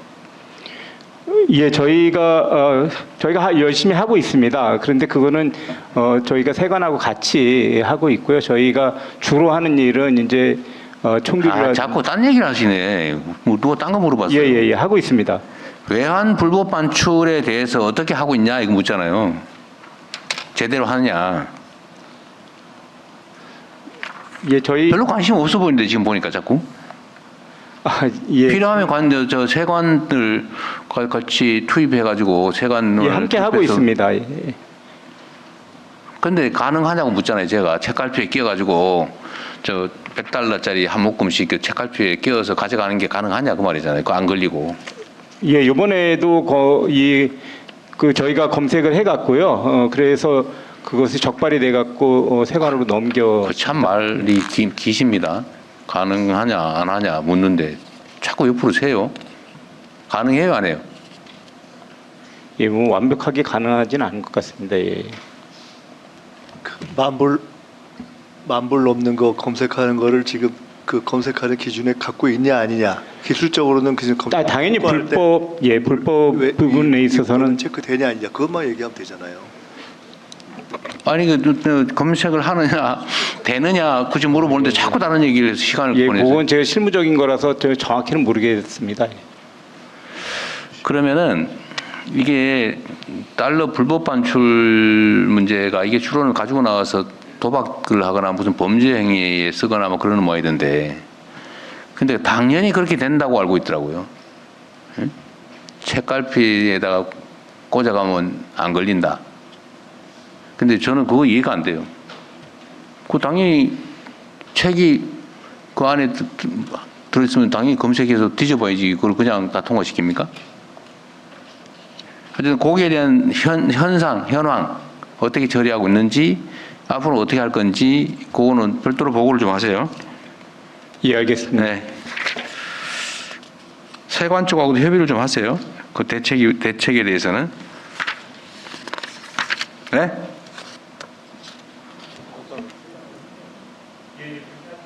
예, 그렇게 하도록 하겠습니다. 지금 딴 데 가서 노세요? 지금 의논하고 있었습니다. 공항공사 사장님이세요? 예, 그렇습니다. 언제 사장 가셨어요? 2023년도 6월 달에 갔습니다. 23년 6월. 거기 임기가 얼마예요? 3년입니다. 내년까지예요? 예, 그렇습니다. 3년씩이나 됐는데 업무 파악을 그렇게 정확하게 못하고 계시는 것 같은 느낌이 드네요. 좀 전에 말씀드렸지만은 저희가 하는 업무하고 세관이 하는 업무하고 좀 차이가 있어서 그렇고요. 앞으로 세관하고 잘 협조해서 하도록 하겠습니다. 네. 그게 문제가 아니라 질문을 뭔지 답이 뭔지를 명확하게 하자 그 말이에요. 자꾸 시간이 너무 많이 지나가잖아요. 쓸데없이. 그다음에 이집트 공항 개발 사업이라는 항목이 있네요. 39페이지에. 기존의 후르가다 공항 이런 것들을 하고 있다. 준비를. 요거 진행척 정도가 어떻게 돼요? 네? 이집트의 공항 개발 사업 추진 현황 여기 있는데 현재 사업 진척 정도가 어느 정도예요? 39페이지에 있어요. 없어서 좀 자료가 자세히 없어요? 말씀해 주시면. 내가 지금 자료가 있는 건 다 읽어봤죠. 물어보잖아요. 아니 책자가 없다는 건 이해하는데 그럴 수 있죠. 본인들이 만들어서 자료를 여기다 제출을 했을 거 아닙니까? 근데 그건 내가 다 읽어봤고 이미. 그런데 실제 진척 정도가 어떤 건지는 당연히 파악하고 이게 좀 중요한 건데. 이집트는 지금 수도공항에 있어서는 지난번에 대통령께서 말씀하신 수도공항에 있어서는 실무적으로 진척이 지금 전혀 없는 부분이고요. 자, 카이로 공항을 물어본 게 아니고 이건 새로 나온 거고 그 전에 하고 있던 후르가다 공항이니 무슨 후르가다 공항은 지금 협의 중에 있습니다. 그 어느 정도 진척됐냐고 묻잖아요, 내가. 지금 구체화되지는 않고요. 지금 후르가다 공항에 이 개발에 있어서 인천공항의 참여 의사를 이집트 당국과 협의를 하고 있는 그거 써져 있잖아요. 초기 단계입니다, 지금. 하고 있다고 써져 있어서 내가 물어보는 거예요. 예. 내용이 어느 정도 진척이 됐냐. 예를 들면 꼭 굳이 여기 수요 정도는 어떻고 전망은 어떻고 지금 현재 상황은 어떻다. 그런 걸 다 물어보고 싶은 거예요. 상황이 어떤지. 지금 구체적으로 저희하고 이집트 당국하고 계약할 정도의 단계가 아니기 때문에 지금 실무적으로 접근을 하고 있는 그런 정도의 상황입니다. 거기 같이 온 사람 있어요? 예, 배석자 없습니다. 배석 없어요? 예. 지금 후르가다 공항, 샴엘 세이크 등 11개 민간 공항을 순차적으로 PPP 사업 발주 추진 중인데 이 중에 후르가다 공항에 대해서 우리가 관심을 가지고 협의 중이다, 참여 검토 중이다 이렇게 돼 있어요. 예, 맞습니다. 예. 응? 어느 정도냐, 후르가다 공항은 대체 어느 정도 사업이 진척되고 있는 거고 전망은 있는 건지 다른 거 11개 중에 이게 1개니까 10개는 어떻게 돼가고 있는 건지 좀 알고 싶어서 그런 건데 저보다도 아는 게 없는 것 같네요. 써져 있는 거 말고는 아는 게 하나도 없네요 보니까. 그 다음에 놔두고 카이로 공항 됐습니다.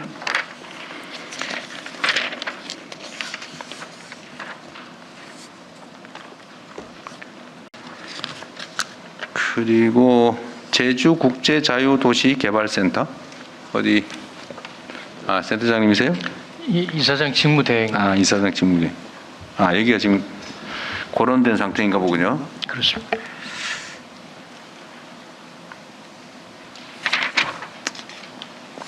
면세점 사업 하세요? 예, 그렇습니다. 제주공항 요새는 추세상으로는 좀 어때요, 면세점 사업이? 지금 이제 코로나 이후에는 계속 우하향으로 매출이 계속 우하향이에요? 떨어지고 있습니다. 그렇습니다. 네. 그 다음에 주택도시보증공사 이거 아까 전세보증 관련됐는데 어디 계세요? 손 한번 들어보세요. 예. 안 보이는데? 예, 사장 직무대행입니다. 네. 지금 여기가 전세 사기 때문에 엄청나게 지금 손실이 많아져가지고 좀 그렇다는 거죠? 예, 그렇습니다. 지금 대지급금으로 인해서 지금 대지급하고 못 회수한 게 10조 원이 넘어요? 한 12조 정도 됩니다. 12조 원. 하여튼 심각하네요. 그래도 좋아진 거라는 거죠, 이게? 그렇습니다. 원래 이제 채권 회수를 한 2조 정도 할 수 있어 가지고요. 네. 재무 건전성이 좀 나아지고 있습니다. 앞으로는 어떨 것 같아요? 앞으로도 채권 회수가 많이 할 수 있을 것 같습니다. 내년에도 한 2조 정도는 할 수 있을 것 싶습니다. 이제 이미 사고가 발생했는데 그걸 뭐 이래저래 해서 회수를 하거나 정상화 시킨다 그 말인 것 같고, 전세 사기 피해가 더 발생하지는 않아요? 지금 현재 상태로? 지금은 그 담보 인정 비율, 아까 전세가 비율을 주택 가격에서 90%에서 지금 제도를 100%에서 90% 낮추다 보니까 보증 리스크가 많이 줄어가지고요. 실질적으로 올해 같은 경우에는 보증 사고율이 전세 보증금, 반환 보증은 작년에 비해 가지고 지금 한 1.9% 정도로 많이 줄어서 앞으로의 손실은 많이 줄 것으로 예상됩니다. 1.9%, 2%가 여전히 보증 사고가 나고 있다 그 말이군요. 네, 그렇습니다. 이게 이제 전세 제도가 전 세계에서 우리나라만 있죠. 일본에도 있던가? 일본에도 있긴 있는데 거의 없죠. 이제 우리하고 조금 약간 유사하게 네. 좀 다른 것 같습니다.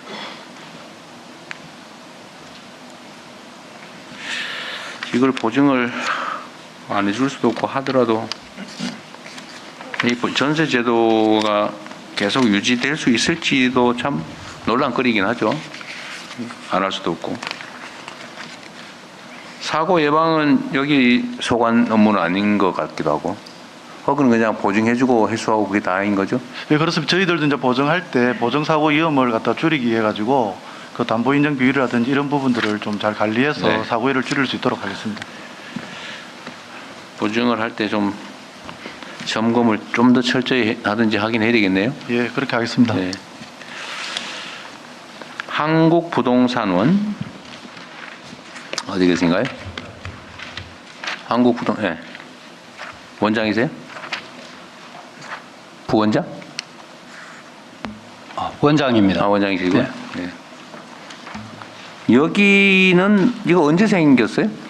69년도에 생겼어요. 69년? 예, 그동안 그 한국감정원이라는 이름을 있다가 2016년도에 감정원? 예, 감정원이 부동산원으로 이렇게 그렇습니다. 예. 그 감정원은 감정하던 데 아니에요? 예, 감정 평가를 하다가 지금은 민간에 다 넘기고 저희들은 공공 업무만 하고 있습니다. 그러면 저기 총리님, 전에 우리 부동산 감독은 뭐 이거하고는 어떻게 되는 사이예요? 주로 시세 관련돼서 하는 거고요. 감독 저희가 추진하고 있는 거는 부동산 이상 거래나 조사를 좀 하려고 그러고 있습니다. 여기하고는 관계 전혀 없는 거예요? 그렇습니다. 저희들이 기본적인 통계 조사는 해서 제공하는 걸로 사실 조사하는 정도. 예. 네, 수고가 많으십니다. 이제 철도 한번 볼까요? 철도는 뭐 너무 많이 이래저래 쪼개져 있던데, 철도공사는 철도의 운송 자체, 이게 소위 코레일이라고 불리는 데인가요? 철도공사? 네. 네. 코레일 서장 직무대행입니다. 네, 맞습니다. 네. 주로 간선하고 광역에 운영하는데, 네, 광역의 한 30% 정도를 담당하고 있습니다.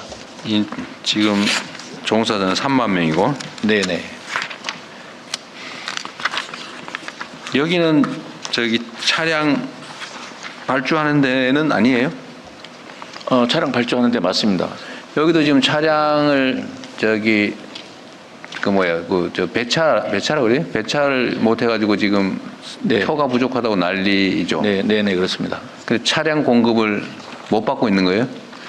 그 고속열차 부분은 전체적으로 도입이라든지 이런 부분에 차질은 없고, 아까 대통령님 말씀하신 부분은 무궁화호를 대체하는 그 부분입니다. 그래서 무궁화호 열차가 지금 258개 정도 되는데 전체 그 량수로는 한 4,500량 정도 됩니다. 그 발주를 했어요, 안 했어요? 했습니다. 했는데 어디가 수주했어요?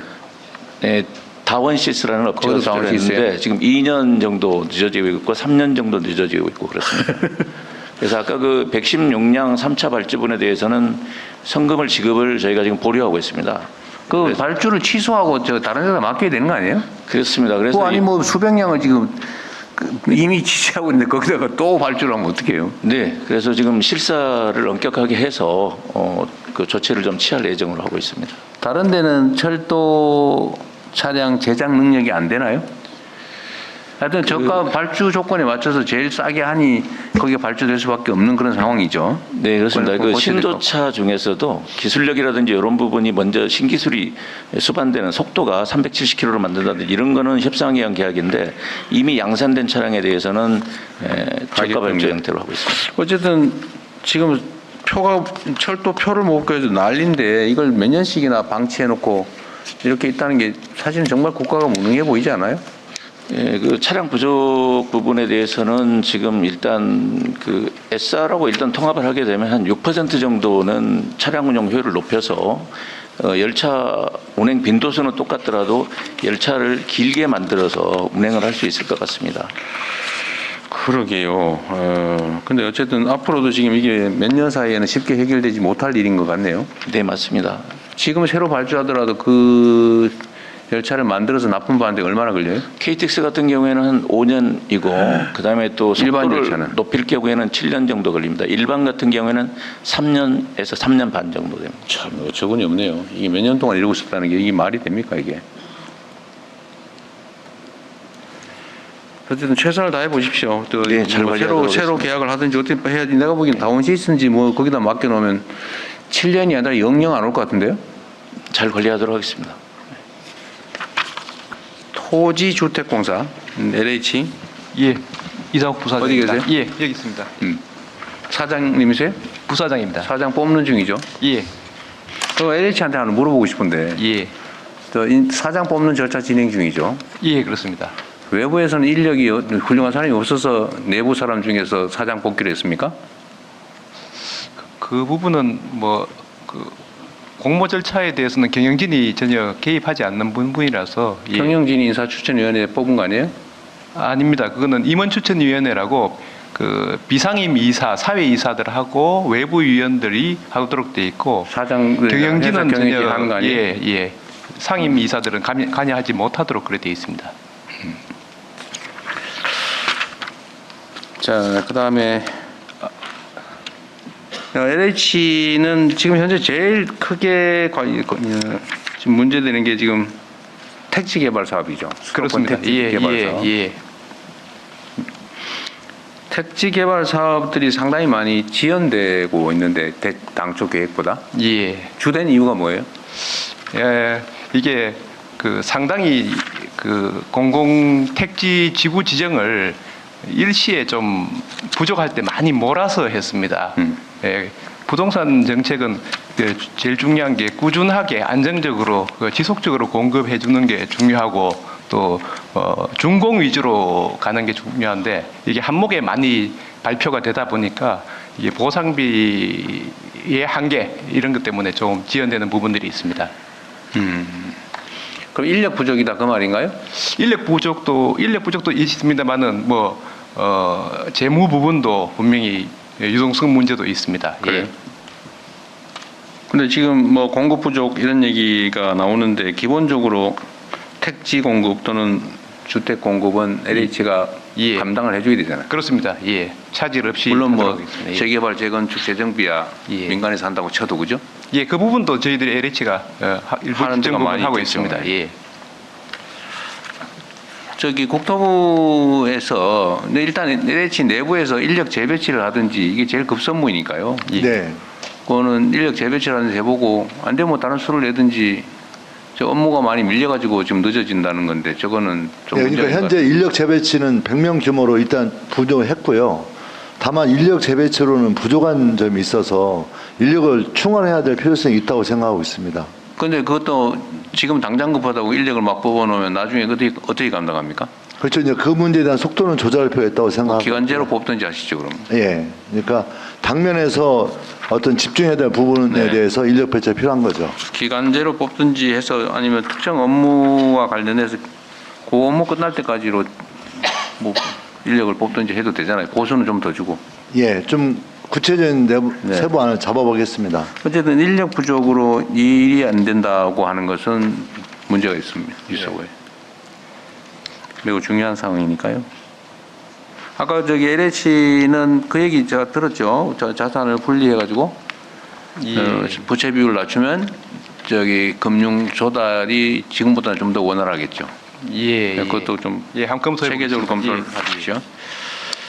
그리고 아까 대통령님 말씀하신 공공임대주택 역세권 배치 부분 말씀인데 그 사실 지금 문제되는 거는 사회적으로 문제되는 게 임대주택하고 분양주택이 따로 있다 보니까 이 부분이 사회적으로 굉장히 좀 문제가 되고 있습니다. 그래서 소셜 믹스 정책을 쓰고 있습니다. 그러니까 단지 내에 같이 분양하든지 아니면 한 동에 임대하고 분양 이렇게 그렇게 해 나가도록 하겠습니다. 방법도 찾아보시고요. 예.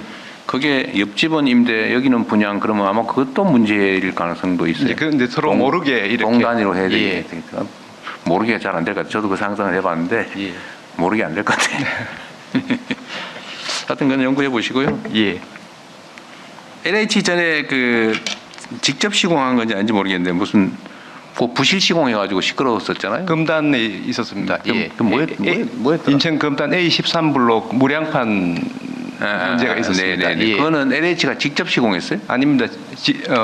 발주한 거였어요? 발주한 거였습니다. 예. GS건설. 시행은 LH가 하고 시공 그러니까 건축 도급을 줬는데 수급 회사가 엉망을 민간 참여 사업으로 그건 해결이 잘 됐어요? 예. 지금 새로 어떻게 다시 보완했어요? 그 안에다 A13블록 같은 경우에는 그 안에다 철근을 꽂아 넣었어요? 아닙니다. 다 해체를 다 하고 1층까지 다 해체하고 지금 새로 올리고 있고요. A22블록은 일부 보강을 해서 그거 부실공사한 회사가 어디예요?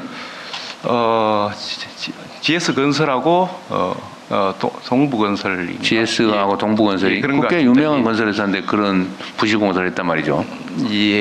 책임은 어떻게 했어요? 책임은 이제 다시 뜯고 다시 짓는 비용은 다 그들이 부담했어요? 일단 그렇게 하기로 GS건설이 발표를 했고요. 이제 그 부분은 이제 결국 소송을 통해서 다투는 수가밖에 없는 거 아닌가 싶습니다. 소송 뭐 자기들이 잘못해가지고 뜯고 다시 했으면 당연히 아마 그런데 거지. 소송을 걸어올지 않을까 예상을 하고 있습니다. GS건설하고 동부건설이다. GS건설은 확실한데 동부건설은 확실치 않습니다. 지금 한번 한번 나중에 그건 확인해봐야 돼요. 명예훼손으로 고소당할 수가 있으니까 조심하세요. 네, 동부건설은 아닐 수도 있다고 합니다. 정정하겠습니다. 그 다음에 그 LH가 전에 뭐 수용 등 관련해서 내부자들이 부정 거래해가지고 땅 사고 뭐 이래가지고 시끄러웠었죠. 몇 년 전에. 광명시흥 지구에 투기 의혹이 있었습니다. 내부 직원들이 정보를 미리 알고 그 근처 땅 사놓고 심지어 나무 같은 거 비싼 나무 심어가지고 보상받고 그랬던 거죠? 그 부분이 있었는데 그 부분에서 약간 설명은 드릴게 광명시흥지구가 원래 지구 지정이 됐다가 해제를 해버렸습니다. 지정했다, 다시 해제했다. 지정이 되는 바람에 그 중간에 땅을 사놓았습니다. 보니까 그러다 보니까 이게 그런 문제가 발생을 했습니다. 그래서 어떻게 처리했어요? 다 이제 그 고발을 하고 그 재판을 받고 그러고 있습니다. 내부적인 문책은 어떻게 했어요? 내부적인 문책은 다 그에 적정하게 면직시키거나 면직했어요? 면직 그리고 또 면직은 별로 없었을 것 같고 대부분 투기에 직접 관련된 직원들은 다 직위 해제 면직을 많이 시켰습니다. 직위 해제하고 면직은 다르죠. 직위 해제는 잠깐 직위를 해제해 놓은 거고 면직을 했냐 안 했냐 어느 정도 면직했어요? 비율로 따지면 가담자가 몇 명인데 몇 명 정도 면직했다? 가담자가 뭐 수십 명이었겠죠? 한 48명, 40여 명 정도 되는 걸로 알고 그중에 있는데 면직된 사람이 몇 명이에요? 구체적인 숫자 5명? 그보다 좀 많을 것 같습니다. 한번 확인해 보겠습니다. 10명 이내? 알면서 그러세요. 아닙니다. 이제 그거 이제 지금 그 재판 그 유죄 판결하고 조금 헷갈려 갖고 그런데 그럼 그 조사 결과, 조치 결과 별도로 좀 알려주세요. 그러겠습니다. 대통령실로 좀 보내주십시오. 그 다음에 LH가 임대용 주택 매입 사업하죠. 임대주택 매입사업하죠. 신축 매입을 신축 매입도 하고 그렇습니다. 일부는 매입하고 일본 구옥도 매입하죠. 예, 그렇습니다. 이거 내가 그냥 개인적으로 들은 얘기인데 1억짜리 집 지어가지고 NH에는 임대주택용으로 1억 2천씩 받고 더 비싸게 판다는 소문이 있던데 그건 꼭 조사해 본 일 있어요? 저희들이 그런 일이 없도록 감정을 하고 저희들이 그거는 가격에 대해서 충분히 문제된 예가 없어요? 현재 있어요, 없어요? 문제된 의혹은 있었던 부분들이 있어서 조사는 하고 있는 것들도 있는데 아직까지 가격 부분에 대해서 아직 아직도 구체적으로 드러난 사례는 없어요. 소문이 있는 건 사실인데. 저도 근데 나 좀 이상한데. 그거 꽤 많이 얘기되던 회자되던 건데요. 그거 주로 뭔가 연관이 있는 사람들이 뭐 저도 그 얘기를 들을 정도니까 1억 정도 싸게 지어서 더 비싸게 그 완전히 이건 일종의 논하는 장사라고 땅 짓고 헤엄치기라고 그런 소문이 있던데요. 나는 그거 대규모 조사를 한번 해봤으면 좋겠어요. 국토부가 한번 해보실래요? 예, 알겠습니다. 조사를 한번 해보세요. 그거 꽤 유명한 사례입니다. 그리고 현재 수사 진행해서 무죄 판결 받은 경우도 있고요. 그래서 약간 좀 조사를 더 많이 해보는 게 필요할 것 같습니다. 그게 뭐 유죄냐 무죄냐는 중요한 게 아니죠. 그렇죠. 예. 형사처벌하고 실제 사례는 다른 거니까. 네. 그 형사처벌은 쉽지가 않아요. 비싸게 팔았다고 그게 왜 죄가 됩니까? 실력이지. 자본주의 사회에서. 원래 거래에 대해서는 사기죄 이런 거 잘 인정 안 해요, 법원에서. 자본주의 시장을 위축시키기 때문에. 하여튼 그거 잘 챙겨보십시오. 내가 보기에는 꽤 광범위하게 소위 말하면 LH를 호구로 삼아서 그런다는 얘기가 있어요. 저번에 수유 칸타빌이라고 그게 상당히 비싸게 샀다고 해서 이슈가 된 적이 한번 있었습니다. 그래서 그 이후로 사실 그 매입 실적들이 확 줄어들었습니다. 근데 최근에 또 부동산 문제가 좀 심각해지고 보니까 도심금 공급을 위해서 다시 재개를 하다 보니까 그런 일이 있을 수도 있는데 챙겨보겠습니다. 그래요. 아까 보상 업무도 늦어지고 있는데 그게 동시에 하라고 120일 안에 끝내라고 막 하니까 지금 더 급한 거는 못 하고 덜 급한 거를 그 기간 지키느라고 일을 못 한다 그 말이죠, 여기 써인 게. 그러니까 과거에 먼저 지정되는 것들보다 뒤에 지정되는 것들을 먼저 과거에는 120일 안에 하는 조항이 없는데 최근에 지정된 거는 120일 안에 끝내라는 조항이 있어서 먼저 해야 되는 과거 거를 못 하고 현재 있는 거 규정 지키느라고 현재 거 하느라고 제대로 일을 못 하고 있다 그 말이죠. 그럼 이제 근데 이게 근거가 지침 때문이라는 거예요? 법에 있다는 거예요? 지침에 있다는 거예요? 법에 있습니다. 지침에 있습니다. 지침에. 공공주택 업무 처리 지침에 있다면서요? 업무 처리 지침에 있습니다. 지침은 국토부가 정하는 거 아니에요? 그건 잘 검토를 한번 해보세요. 자, 주식회사 SR은 SRT 얘기하는 건가요? 네, 그렇습니다. 그런 거죠? 네. 통합은 잘 되고 있어요? 지금 진행하고 있습니다. 네, 좀 빨리 하십시오. 알겠습니다. 이미 옛날에 공약했던 건데 너무 오래 형식적인 절차 거친다고 시간 끌고 하지 마세요. 네. 노동자들도 크게 싫어할 일도 없고. 이거 왜 분리해놨는지 대충 아시잖아요, 서로. 매각하려고 했던 거 아니에요? 네. 매각 못하게 빨리 합쳐놓으세요. 예, 알겠습니다. 뭘 자꾸 알토란 같은 거 떼가지고 민간이 팔아먹으려고 그럽니까? 그러면 안 되죠. 국가철도공단은 철도망을 건설하고 관리하는 곳이군요. 국가철도공단 이사장입니다. 뭐 특별한 현안은 없는 것 같네요.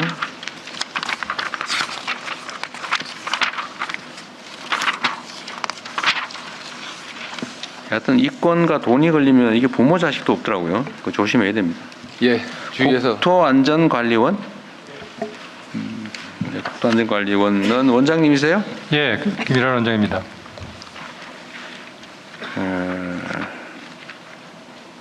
국토안전관리원은 공사 안전관리, 기반시설 안전관리, 건축시설 안전관리 이런 걸 하는 데라는 거죠? 예, 그렇습니다.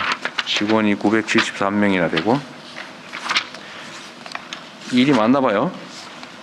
예, 요새 건설 현장 안전관리도 있고요. 일반 건설 현장 안전관리도 해요? 예, 주로 저 50억 미만의 그 소규모 현장에 대해서는 저희가 직접 가서 점검도 하고요. 컨설팅도 해주고 있습니다. 안전관리도 한다는 거예요? 공사 안전? 저희가 직접 하는 게 아니고요. 말씀드린 것처럼 현장에 가서 그 안전관리에 대해서 컨설팅도 해주고요. 또 일부는 저희가 직접 점검을 해서 지적사항이나 이런 걸 해서 좀 그 개선할 수 있도록 그렇게 하고 있습니다. 지적을 하려면 검사를 해야 될 거 아니에요? 지적을 하려면 검사를 해야 되잖아요. 예, 아니 저 법적으로 하는 그런 검사는 아니고요.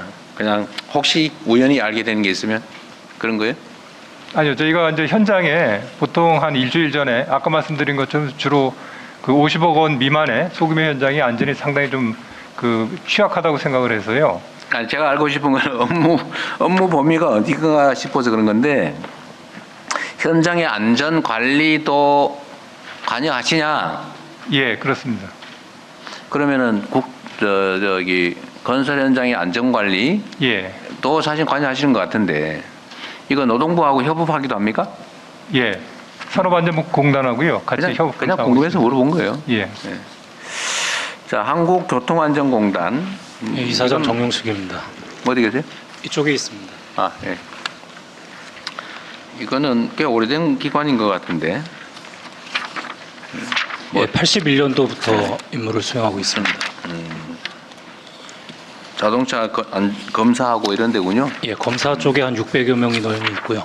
그다음에 자동차 관련 결함 조사 같은 업무도 한 300여 명이 운영하고 있습니다. 또 운수 회사들의 자격 관리라든가 이런 부분에 또 한 300여 명 인력들이 운영하고 있습니다. 알겠습니다. 한국국토정보공사.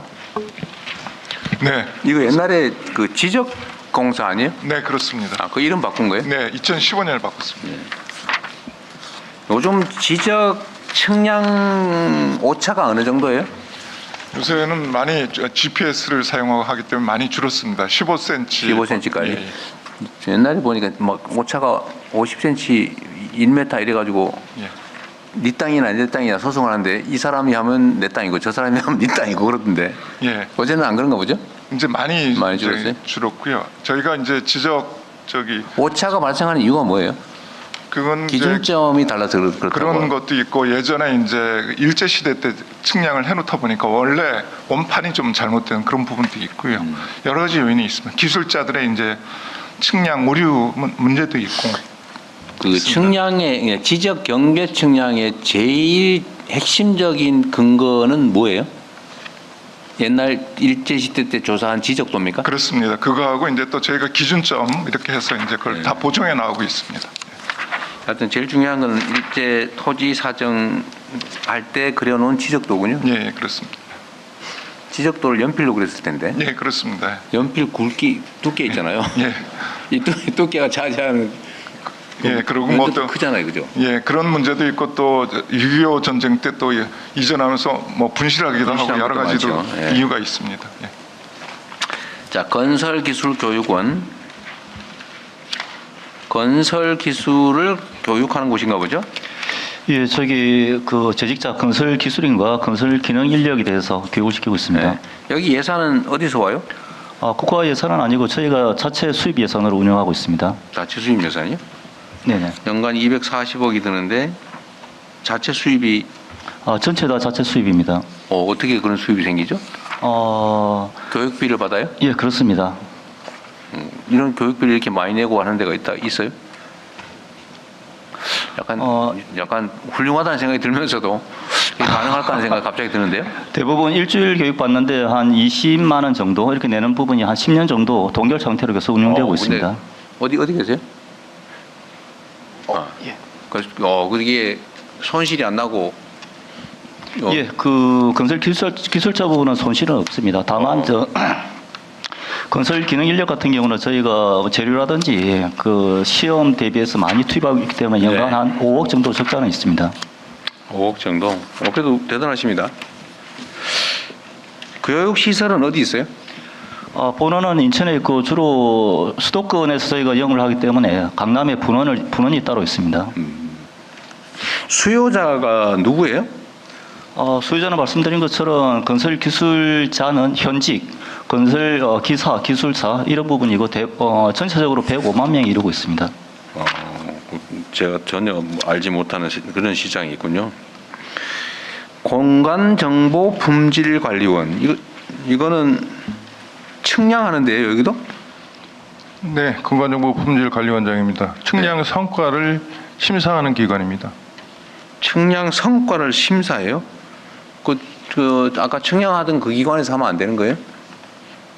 왜 따로 하죠, 그걸? 분리해서 감시하는 차원에서 하는 건가요? 네, 그렇습니다. 그 기존에는 이제 그 측량 관련 협회, 공간정보산업협회에서 심사 업무를 했었는데요. 그 세월호 계기로 해가지고 또 이제 그 이익단체이다 보니까 그 측량 업체로 구성된 그 이제 협회다 보니까 그러면 이게 이제 지적공사는 국가 단위의 측량 기관이고 민간 측량사들이 있는데 그 민간 측량사들의 측량을 검증해 주는 거예요? 주는 이제 그 공공 측량에 대한 성과 심사를 하고 있습니다. 민간 측량은 지자체에서 심사를 하고요. 저희는 이제 주로 공공 측량. 아까 공공 측량은 지적공사가 하잖아요. 그거는 이제 측량을 직접 하는 측량 수행자고요. 저희는 측량 수행 결과에 대한 심사하는 기관입니다. 심사를 하는 기관이에요. 뭐 이 일을 한다든지 이런 경우에 그렇습니다. 모든 걸 심사하지는 않을 거 아니에요. 그 위치의 정확성, 또 그 위치 이 정보의 정확성 이런 걸 심사하는 겁니다. 하여튼 일종의 견제기관이라는 거군요. 건설로 보면 감리 역할이라고 보시면 되겠습니다. 알겠습니다. 국립항공박물관이라고 하는 게 있군요. 예, 관장 박연진입니다. 항공박물관 어디 있어요? 저 김포공항 옆에 있습니다. 김포공항 옆에. 예. 그 관람객은 얼마나 와요? 연 40만이 조금 안 됩니다. 연 40만? 예. 그럼 하루에 몇 명이나 오는 거예요? 주말에는 1,500명에서 2,000명 정도. 많이 오는 편이네요. 예, 주말에 그렇습니다. 국토교통과학기술진흥원. 예, 원장 김정입니다. 네. 어디 있어요? 네, 있습니다. 교통과학기술연구개발계획. 교통 분야에 관한 기술 연구를 하나 보죠? 연구를 직접 하는 게 아니고요. 그 연구를 수행하는 기관들이나 연구자들을 저희들이 직접 그 연구를 기획해서 발주하고 또 이 잘 하는지 이런 부분을 감시하고 평가하는 곳입니다. 네, 알겠습니다.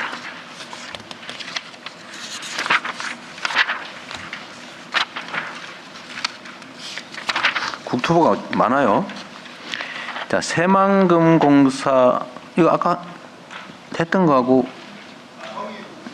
새만금 개발공사 사장 박익입니다. 예. 그건 행정관청이고 요거는 시행 맞습니다. 기관이 그런가 보군요.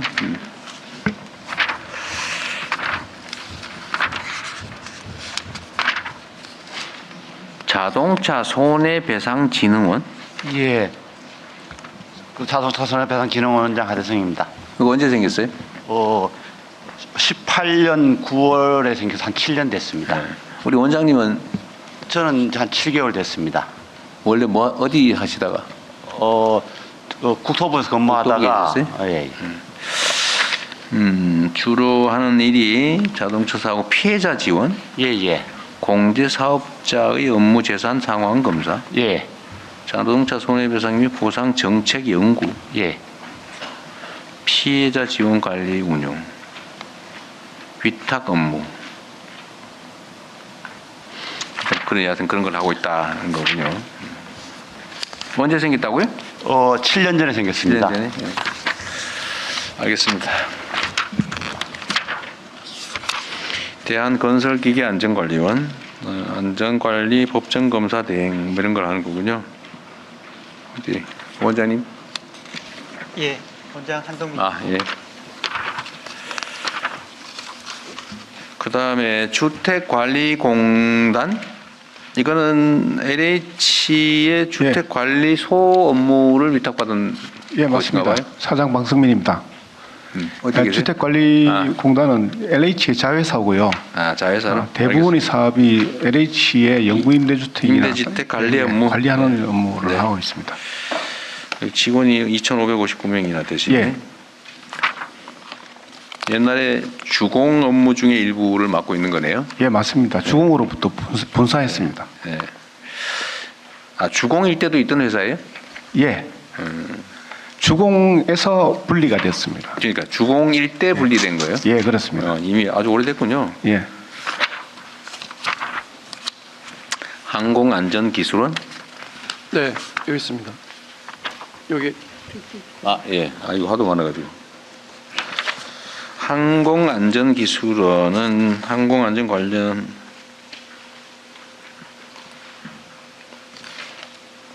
직원은 120분이시고 인증 네 수고 많으시고요.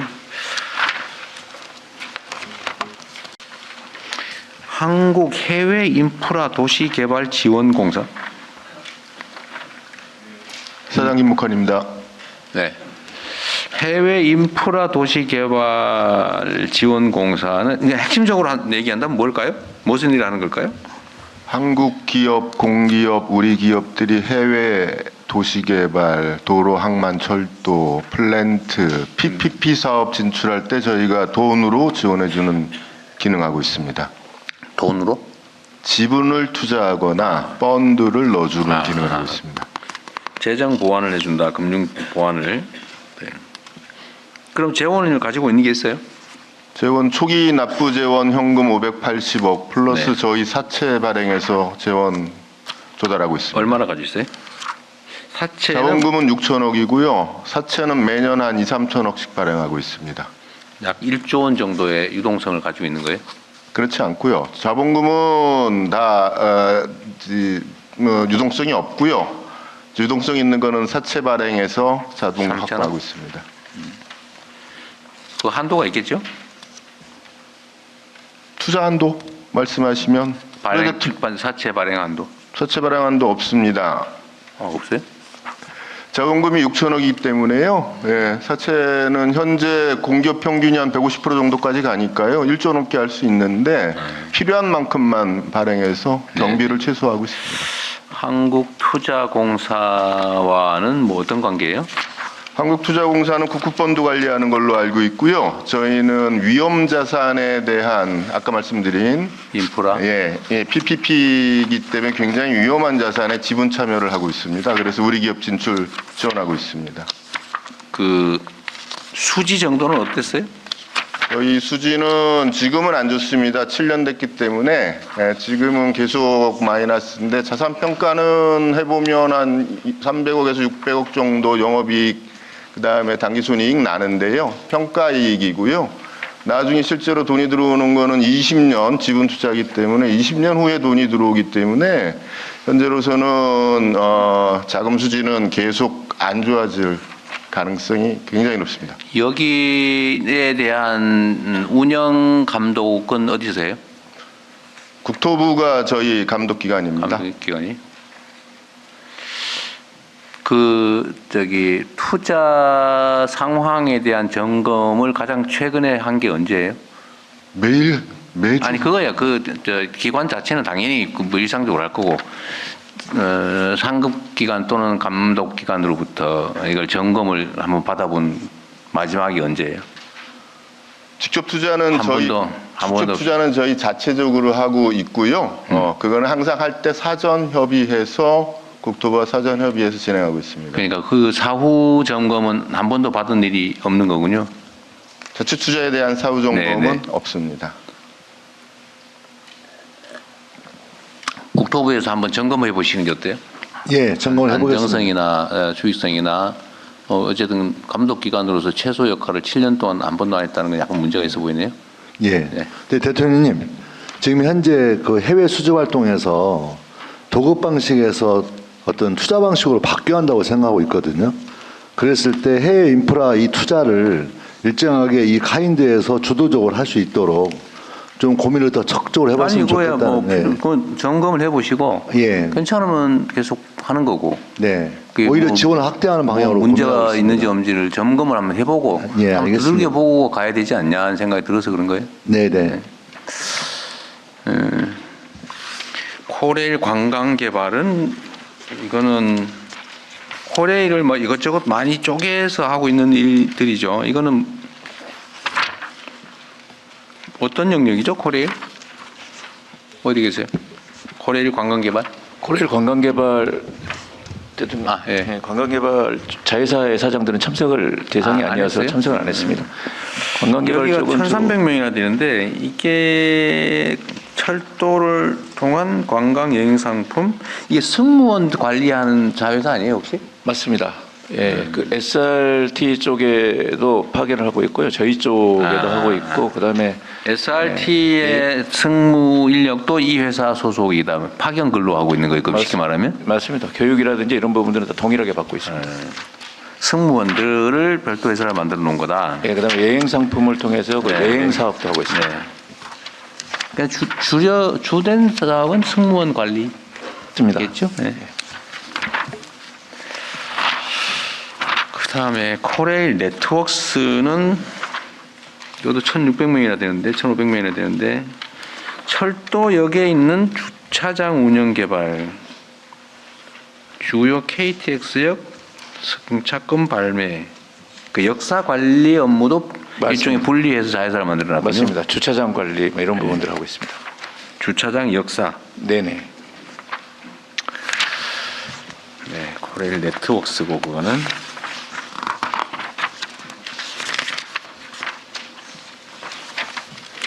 코레일 로지스?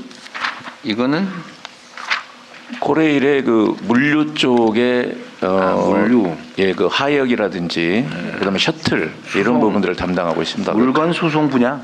네, 그렇습니다. 물류 쪽입니다. 화물. 물류 담당 조직. 네네.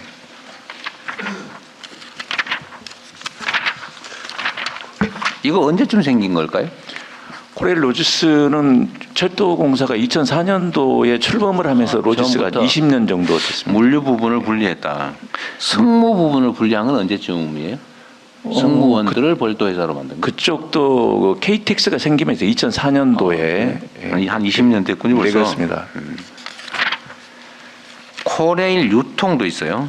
예, 거기는 역사 매장을 관리하는. 역사에 있는 매장들을 관리하는 거. 네, 네, 그렇습니다.